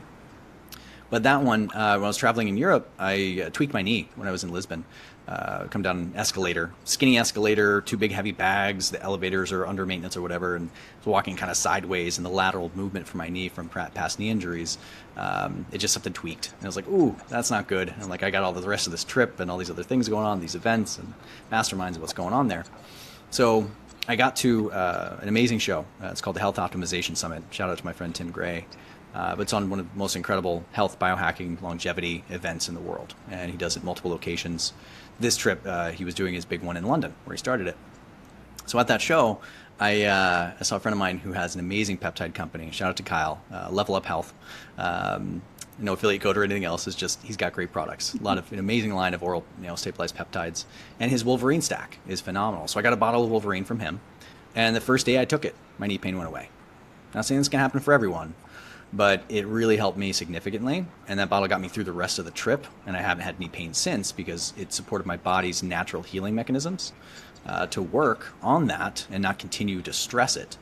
And this is a show with, I think, 4,200 people, at the show. And it was, it was a 3-day event, but we had some other stuff on the beginning and ending, VIPs and speakers and dinners and things like that, where, you're on your feet a lot and you're walking around a lot. You're never really sitting down. I'm on the floor all the time. I'm seeing friends and vendors and other people in the industry. We're catching up and we're going around the city, exploring London, a lot of fun things. But I needed my knee to not hurt. And that stuff, Wolverine stack, just was a game changer to do that. So that was incredible. And then he asked me to test out his nootropic stack, which is the one I took before us jumping on here. And he just came out with it at the time when we were in London at the show. And he was like, hey, man, take this bottle, and if you can take 2 caps tomorrow morning, and then, give it 30 minutes or an hour, come by the booth and tell me how you feel, because later in the afternoon, I'm going on stage. And it was his first time on stage, first stage presentation ever. And I took it in the morning, and within 15 minutes, I felt it. I was like, whoa, this is this elevated clarity, this focus, but I was still intact with my emotions. Some nootropics can turn you a bit into a robot. It's one of the issues with like pharmaceuticals. Certain pharmaceuticals will get you the theorized result, but you lack your emotion, your empathy, and it kind of turns you into an emotionless, cold robot. And I was like, ooh, I don't like that. I like the emotions. I like feeling good things and connecting with people. So this one had this really interesting synergy where I felt like myself, just clearer, more focused, very much like the Limitless pill, for example, right? Where he's always trying to achieve that in real life. And it was really great because I went by, shared with him my experience and stuff. Then he went on stage later that day. And then, he did an amazing presentation, standing ovation. Everybody flooded his booth, sold every product he had. He was out of everything. I wanted to go buy some more before I left on the next part of the trip. And he's like, dude, I'm sorry, I sold everything. I'm like, dude, great problem to have. I'll order someone in the States next, But that Wolverine stack was foundational to that process. And the industry's moving more that way. There's a lot of stuff in the industry around peptides, so be mindful of that. But when you can find good oral stabilized ones, Quicksilver Scientific, Dr. Christopher Shade, for example, brilliant genius. Learned a lot from that man over time. Big shout out to him, and his company, his team is amazing. Products are phenomenal. They have some oral stabilized peptides in liposomal form. So just, squirt, and you got the good stuff. That's a really amazing one. Shout out to my friend Jay Campbell, BioLongevity Labs, for example. He's got some of the best peptides in the world and does a lot of education about it. You can learn from him on there. It's changing the game. I had a neighbor here temporarily where I live. Some of the units around here, they rent out. And it's a couple from Canada. He's been a fitness coach for 18 years. You see him, he comes in the gym to work out and comes in the sauna. That's how we met in the sauna. And this dude is just like, he's like a Greek god. You're like, wow, man, you put in the work. You got the results. This is amazing. But he's also into philosophy and cool things. We started just connecting in the sauna, geeking out. And he started sharing his story. And he'd been he won a bunch of competitions in Canada recently in, physique competitions. Obviously, when you see the guy, you're like, whoa. And, it was just amazing to hear his journey from doing it the old school way, the bro science way, and how depleting that is. I worked with some people in the physique space a lot too. And I just helped them do it naturally through holistic biohacking and methods I kind of developed in that framework. And then he was telling me a story of how peptides. He did all the peptides for his last round and won these medals and these competitions. He could sleep better. His sex life was still great because usually that goes away when you're in prep and doing competitions and stuff. Libido just disappears. You're very drained, very depleted, right? And you have to recover. But he was great all the way through. He managed his weight. He was shredded. He was lean. He had energy. He could sleep. He could take care of his family. He's a 15-month-old, and he's able to run his business and travel the world, So he's able to do all that, and he owes a lot of it to the peptides that he worked with, and now he's coaching other people on how to use those too. So they're a game changer. They're like an entry level before some of the crazier stuff you can do, like stem cells and exosomes and really interesting, cool, futuristic technologies and such. But peptides are probably one of the highest leveraged areas of like what's on the cutting edge of science and fitness and health and well-being and longevity. So really awesome to see the development of that in the world. I love it. I mean, I love what you said about, headlines and storytelling. And you understand that as somebody who has built so many incredible brands and really kind of grown with the online marketing space. You said like you made your first internet dollars, right? But you are amongst the OGs of internet marketing, and that's kind of how I got to know you, was through some other friends who are also day one type internet marketing people. And I'm curious about so many things, and I'm sure so many people would have questions for you about building a brand and scaling a brand. But the angle I think that would be on everyone's mind is AI. Yeah. How is it changing the game? What's most exciting for a seasoned brand builder like you? So many things, and to really triangulate and coordinate to what I find probably most useful, if you're listening to this right now. If you're building a business, there's a lot of things that are going to be very similar regardless of the type of business you're building. Legal is one of them, for example. And I've always been interested in legal stuff, but it's just like heady and crazy and dense, and I get tired reading it. I'm like, whoa, I like smart stuff, but I was more into biology and psychology. It was more interesting versus like legalese. Interesting system. But all my friends that are lawyers, super fun times and very helpful to have as friends, So I had an interesting one I can tell a quick story about on the use of AI for this, which was in the realm of compliance and marketing. And as compliance and regulations change, especially in the health and wellness industry, and many other industries it is, you see a lot of different changes in there where it's really hard to say things that influence or persuade people to, try or buy your services or buy your products in different ways, especially in the health and wellness industry, supplementation, claims and things like that that are made about things. So I had retained one of the top guys in the world for compliance, and just going through and saying, hey, like, is our marketing compliant or not? And he's like, nope, nope, nope, nope, nope. I'm like, whoa, okay, I thought we were doing pretty good and not making claims. He's like, nope, you can get sued for this, you can get sued for that, you can get sued for this. I'm like, okay, this is a huge vector of attack and a threat to the business, and I got to protect the business, and we got to figure out how to do this. I ran into a challenge though. Paid the guy a lot of money for a very short amount of time each time we spoke, and really for him to just tell us, it all sucks, you can't run it, it's not legal. And that's his business, and I appreciate him for that. At the same time, I got a little frustrated. It's that theme again. I was like, okay, can you please tell me and help me understand what is compliant in this way to be able to market and sell this product and do it in a way that actually works? And he never really got a good answer. He never really, like, can you give us some examples? Who else is doing it? Like, just give me anything, bro. Just give me anything to work on, and I'll find my way through. I'll follow the thread. Give me a crumb, I'll follow the path. He just never really did. So, AI started, going through everything. I just had this crazy idea. It was like early ChatGPT days, like very early. And I was like, wait a minute, let me talk to AI about this. I'm like, well, if AI can theoretically consume information and, parse it, and then I can work with it. I just asked it. I was like, hey, do you have access to the SEC rules and guidelines around compliance in marketing and advertising and business? Yep, I got all that. Okay, cool. Do you have access to libraries and databases related to regulations from the FDA? Oh yeah, I got those too. Okay, cool. What about the FTC, the Federal Trade Commission? I was like, can you check about that? Yep, I got that too. Oh, really? Okay, this is cool. I was like, okay, well, if you can take all of these rules and guidelines and thousands of pages of whatever, legalese and stuff, I have this challenge, and I'd love your help with it. Can you look at my ads? Can you look at my copy? Can you look at my sales pages? Can you look at my offer or my sales script, whatever it might be? And can you tell me if what we have that we started with is compliant or not?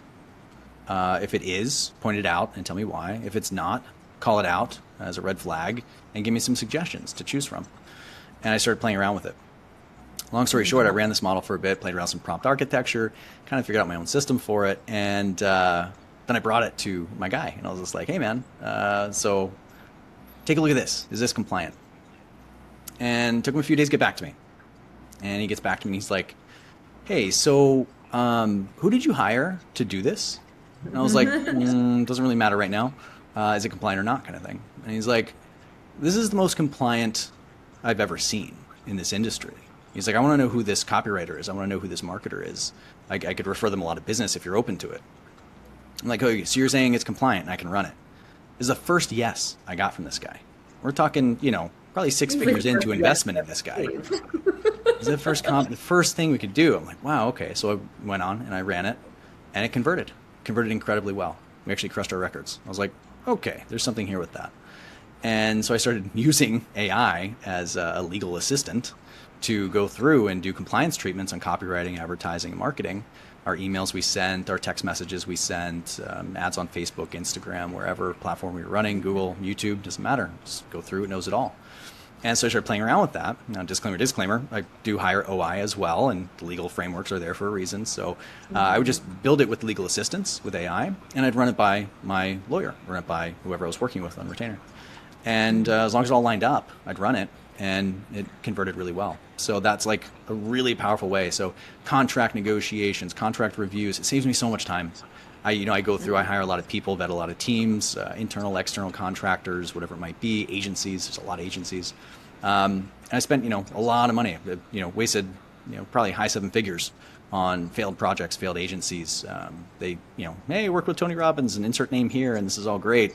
We can get you all these wonderful results. And it's like, okay, onboarding period's like a month, and there's something else that takes another month. We're like 90 days in and don't see any results, and expenses. We keep paying the bill, but we don't see the results. I'm like, guys, come on, getting a little bit frustrated here. What do we do?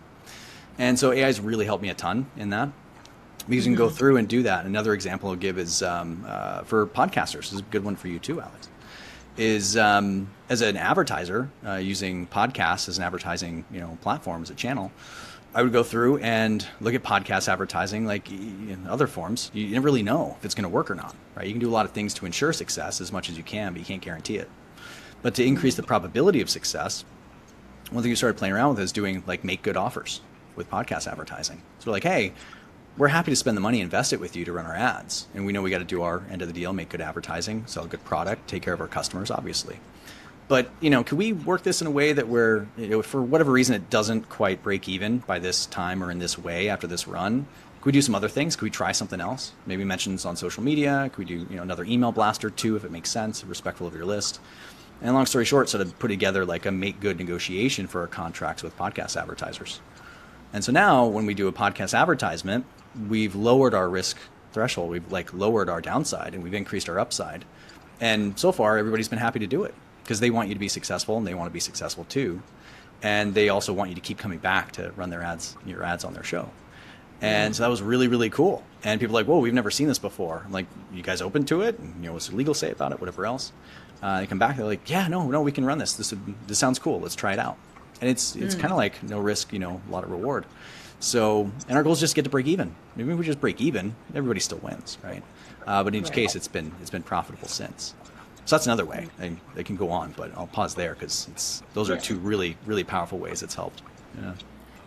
Absolutely. And I wanted to ask a follow-up around, you said prompt architecture, and I think that's very important. And again, we're going to have a huge range of knowledge levels in people listening. The first thing you did was set the parameters of how you expected the AI, ChatGPT, to work, right? You were like, do you have access to this information? This information becomes the base of your expertise as this AI, agent. And then prompt architecture at its core is sort of how you ask the questions, right?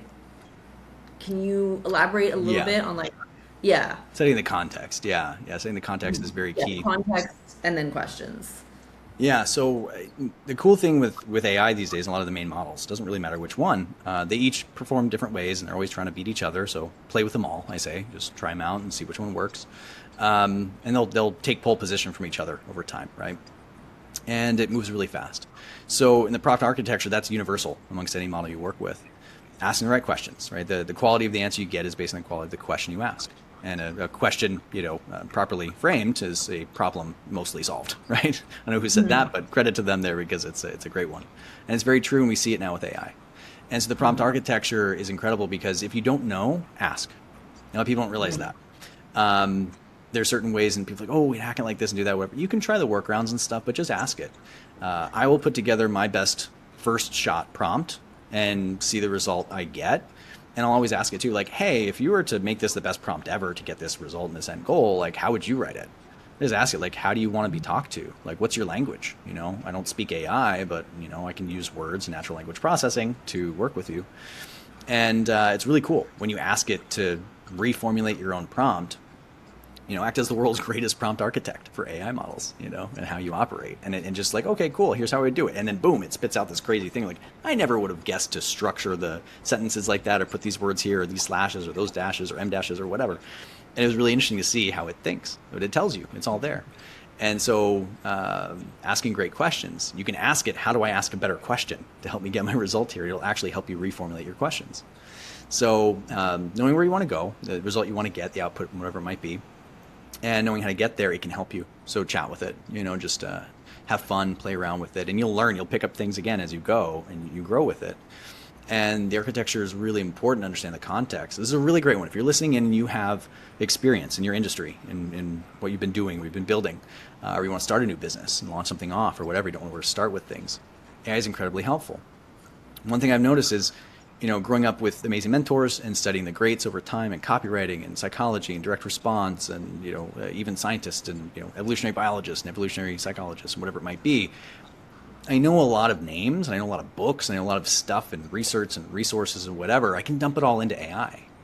And so I can say, hey, like, can you take, Gary Benzavanga from the copywriting world and John Carlton and Frank Kern and can weave in some of Jeff Walker's product launch formula architecture for turning the sales letter sideways. And, there's this really great book I read called The Rational Animal, and it's all about, subconscious subselves that we can prime in our marketing in different situations and scenarios. And can you tell me based on that structure how we can design this? And by the way, can you rewrite it in a new format that's based on human design and astrology, or the DISC example, DISC?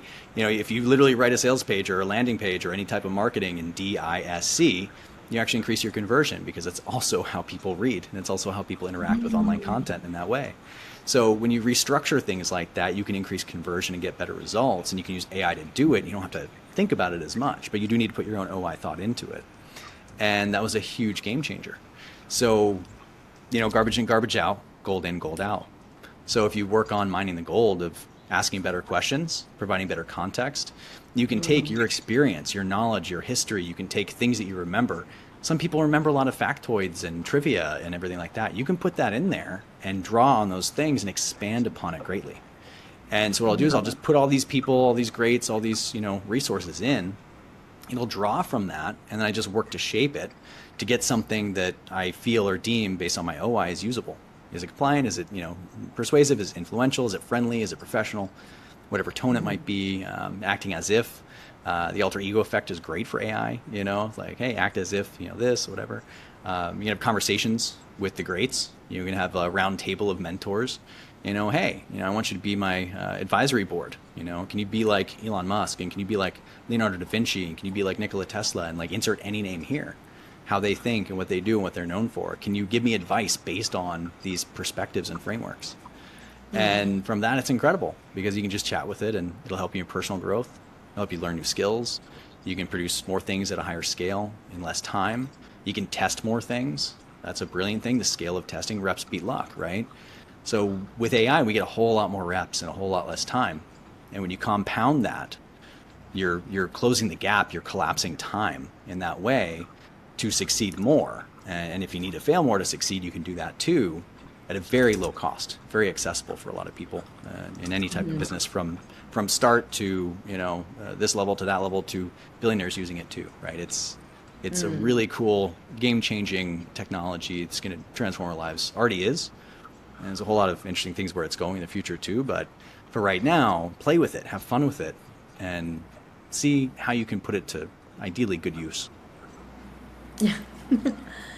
So you kind of talked about this, as you said, in a way that really can be applied to any industry, and building a brand and building marketing campaigns and working through that process of scaling. Your expertise is across a lot of areas, but today you're really focusing again back on e-commerce wellness, right?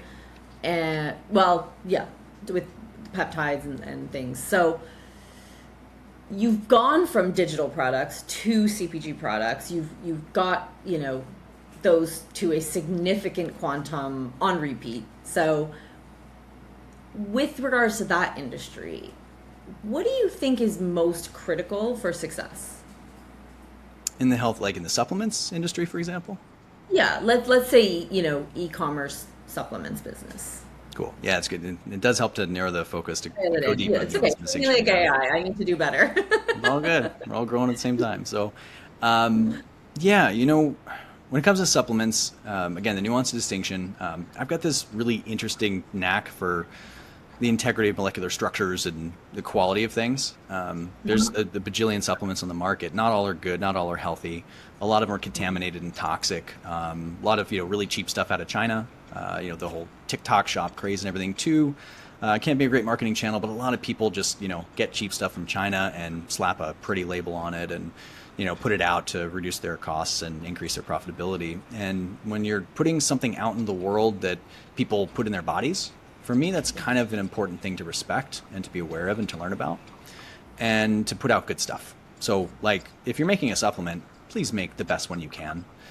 Make sure you get your lab testing, third-party testing, run it by a few others, get different perspectives, and just make sure that what you're putting out there has the highest degree of supporting people and helping them in the way you choose or that molecule is designed to be or that formulation is. And don't cut corners. That thing, that just drives me nuts. I've dealt with a lot of businesses and a lot of companies like that. I've fired clients in the past for doing that. It's happened numerous times where I've helped a company scale and sell so much more of their product to so many more people. They're making more money than they ever have before. They're like, this is great. And then something tweaks in their brain and they're like, how do we cut costs? Let's change the packaging to something worse. That's plastic instead of glass, cheaper, lighter to ship, save on shipping costs. Let's use this other source that's cheaper and lower quality when their brand was based on integrity of the source of what they had. It was the only one in the world that had that, but it was more expensive, right? And it just is a repetitive thing I've noticed. So be aware of that. If you're doing it, please do it the right way. Please do it with respect and care and consideration for the lives it's affecting, big time. So the quality matters, it really does.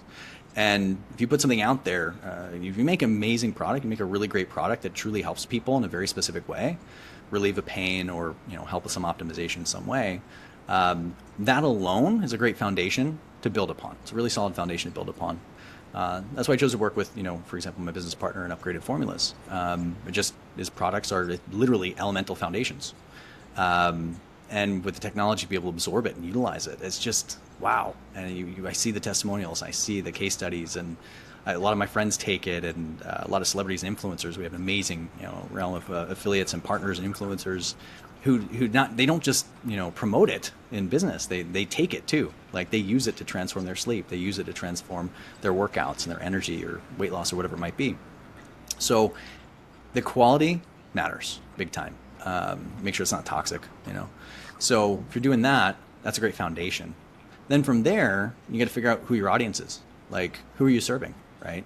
Knowing your audience, kind of classic copywriting, 101, but know who you're speaking to, right? If you have something that helps athletes, focus on athletes, right? If it's just for men, focus on men. If it's just for women, focus on women. If it's for everybody, you can't serve everybody all the time, right? The best marketing actively attracts your ideal customer avatar, and it actively repels everyone who's not your ideal customer avatar. And that's actually how you know you're doing good marketing.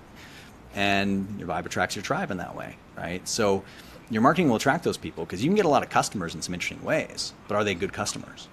Because again, if you get a whole bunch of customers, you think you're doing well, but then they're all complaining and they bog up your customer support, well, that's going to increase cost significantly there and cause damage reputation. So again, you're trying to see how these things connect and how they work. So with supplements and e-com, make sure you're compliant is a big one, so you can run on platforms. Paid traffic is an incredible superpower to learn and or hire. If it's very simple with that stuff. You either have to do it yourself, learn it and do it, or you can shortcut that by paying someone who is really good at what they're doing. So do it yourself or have someone else do it. And in building teams, I've worked with both ends of the spectrum. And when you find really good people to put together, you can really pour some gas on that fire, and you can really supercharge your growth and scale of what you're building. And if you make a great product and you understand the person you're trying to help on the other end, and there's a whole bunch of those people, very similar, and you can scale significantly with that, right? It's less friction, more flow. Leveraging AI to test more, right? Especially with paid media these days. You can crank up UGC videos, you can crank out new AI avatars, you can, do branding and photography and design, much faster, much cheaper, much quicker. At the same time, I do have to say, still respect the OI. Still work with great humans. It's OI plus AI.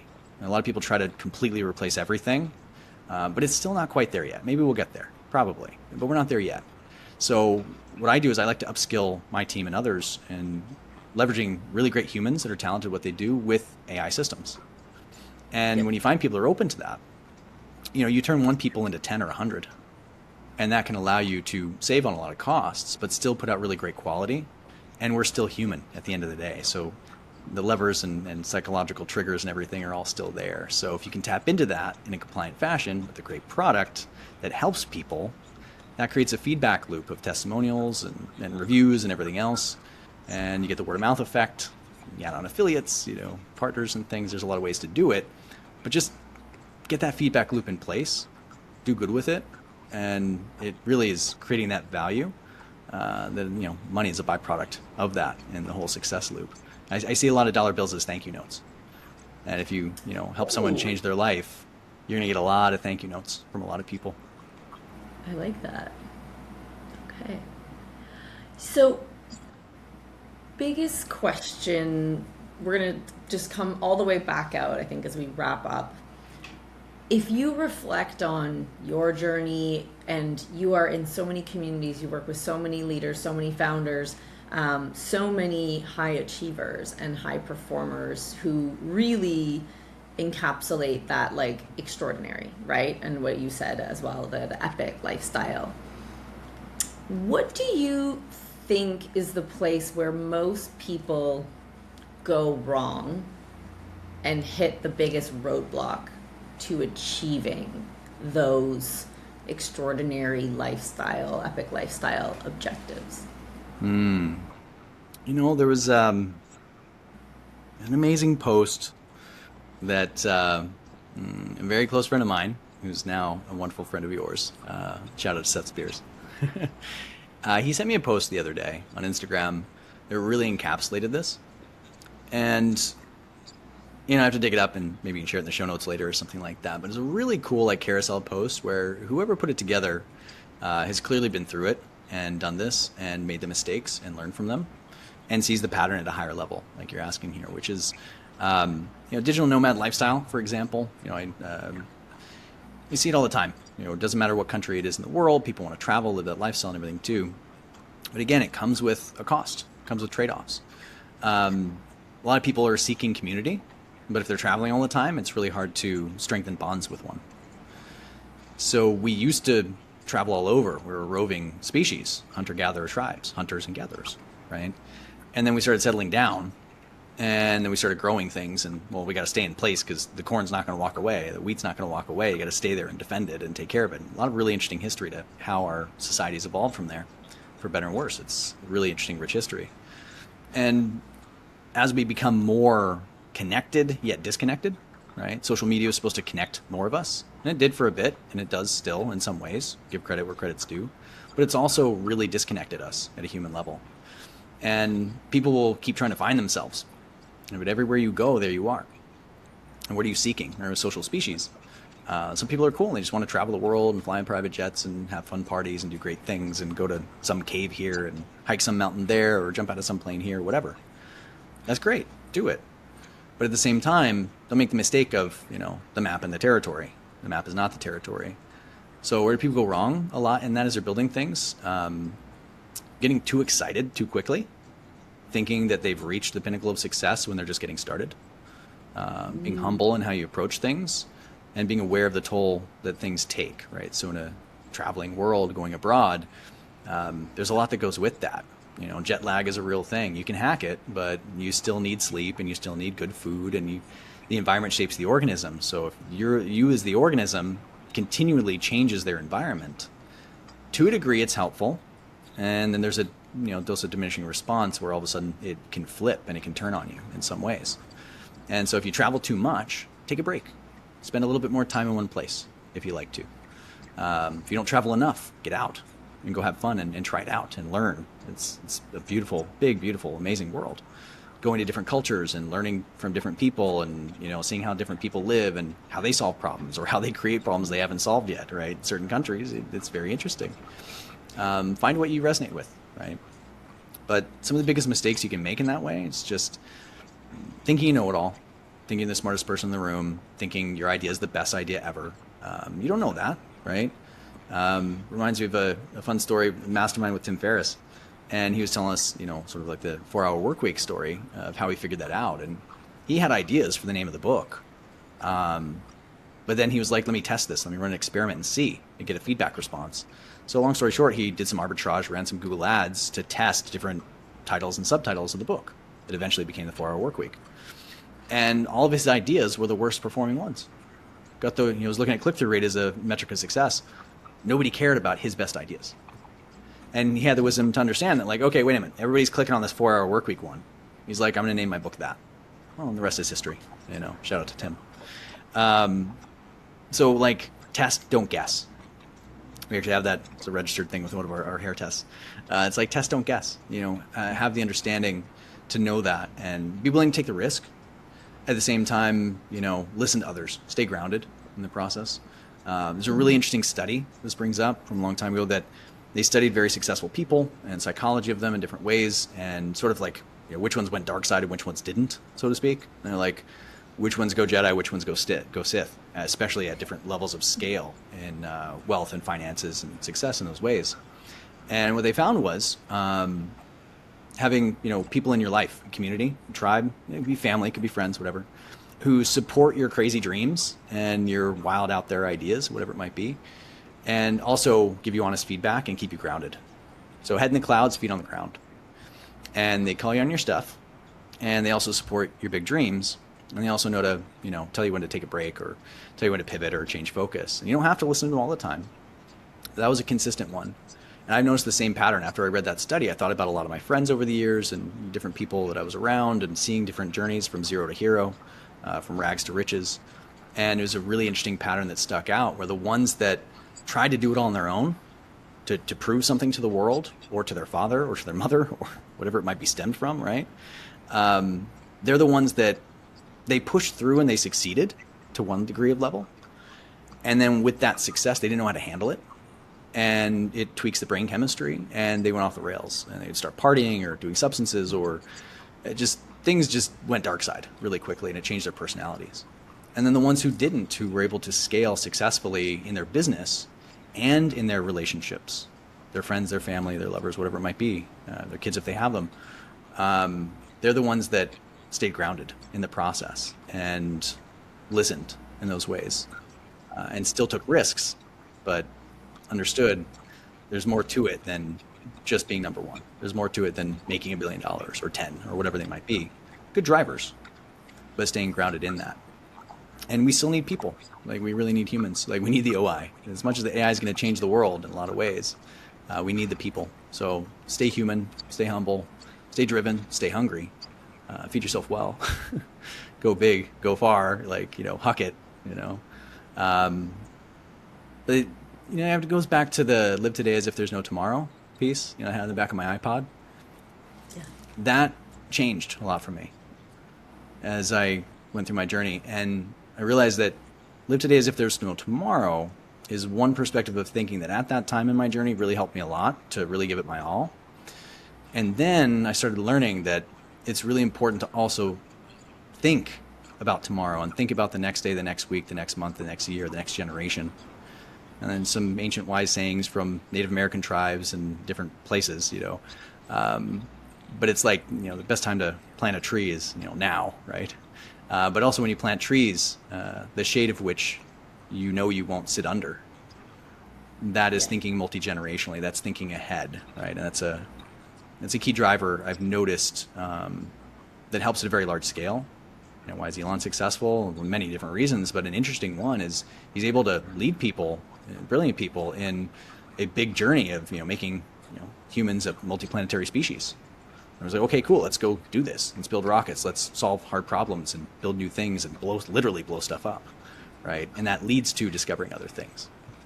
Right. So those are some big ones to focus on, and live today as if there's no tomorrow, and take action day to day, to make a better world for your children or your friends' children or the future generations to come. Because so much of the biggest issues in the world that we're trying to solve in a lot of ways, a lot of us are, as we build things, they come from a short-term perspective of being dumping waste in the oceans, for example. It costs so much to process the right way. Let's save money. Let's dump it in the ocean. Nobody will know. And it causes issues, right? Short-term thinking, because they're like, it's a problem for our grandkids. Won't be around in my time. That kind of thinking ruins the world. So think different. Think different than that. And think as if what I do now is going to matter in 50, 100 years, not just 10 or 5. Yeah. Practice that thinking.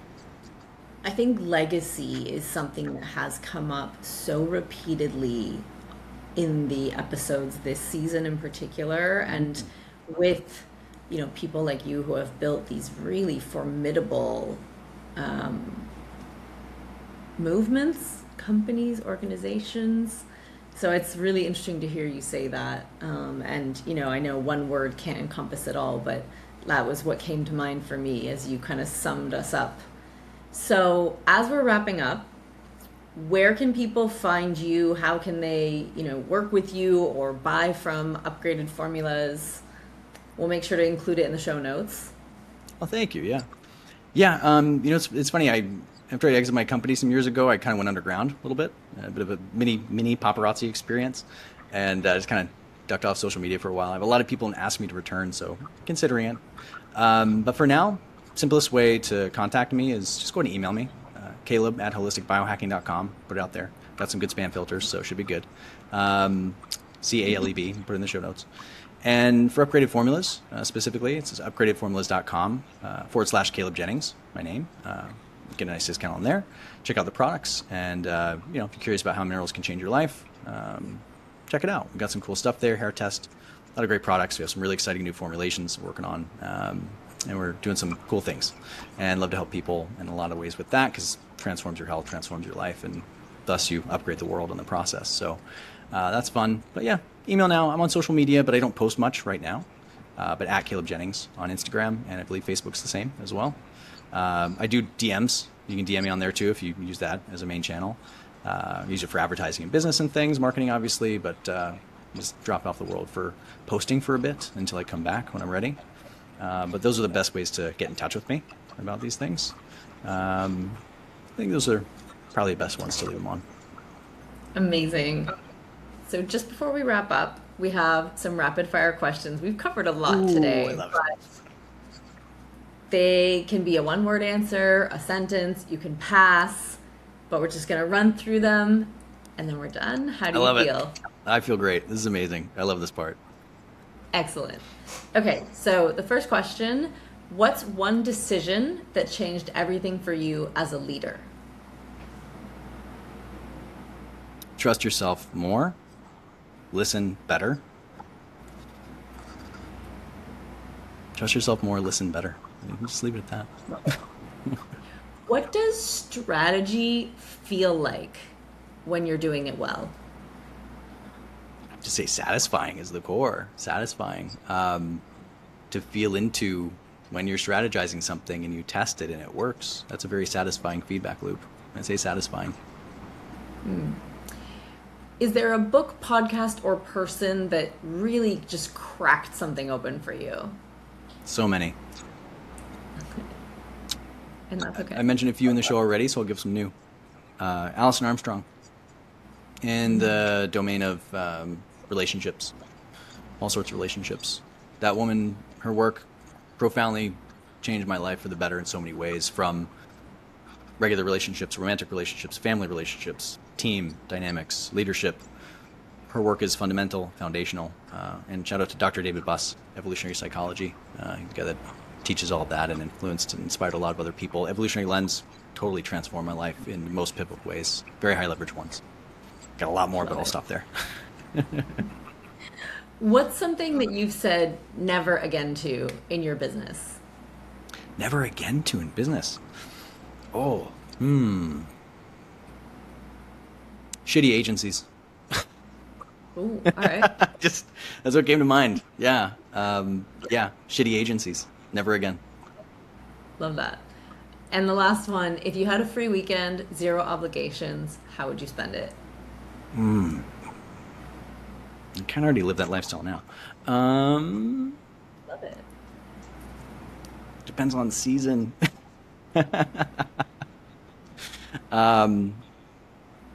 Warm climate, beach, ocean, friends, loved ones, good food, sun, grounding, sound of the ocean, stars at night, good sleep, good work in the day, workout, sweat, something like that.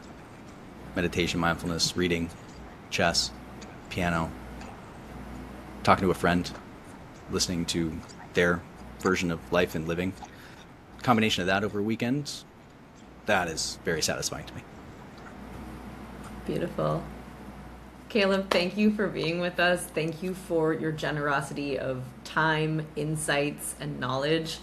We unpacked a lot, and I am so excited for everyone to hear this episode. Thank you so much, Alex. Absolute pleasure. I love geeking out with you. The synchronicities that we share in a lot of ways, just, I'm so thankful. A lot of gratitude, a lot of appreciation to you and to everyone listening in. And it's just, thank you for doing what you do. You're helping a lot of people, and I really appreciate that, truly. Oh, thank you so much. Can't wait to do this again. Absolutely. Let's do round two. Let's go. That's a wrap for this episode of Builders, where we get real about what it actually takes to grow companies that perform without grinding you into the ground. If today's convo sparks something for you, here's what to do next. Follow the show, drop a 5-star review, and share it with someone else who's building big. Don't let it be lonely at the top. If you're ready for more clarity, more leadership freedom, and less of a duct tape and go growth vibe, let's connect. Book your free business breakdown call using the link in the show notes. In 30 minutes, I'll help you pinpoint where blockers in your time, team, or strategy are silently stalling your growth. Walk away with a personalized fix-it list that gives you the clarity you've been craving on what to shift now to regain traction and build momentum. For more tools, insights, and my no-fluff takes on leadership and scaling strategically, join the Builders Club, also linked in the show notes. You can also head over to leaderswhobuild.com, where you'll find all the links to Pete My Creds, see client wins, or just confirm that yes, I went to the gym today. Until next time, keep leading boldly, building smart, and living success on your terms.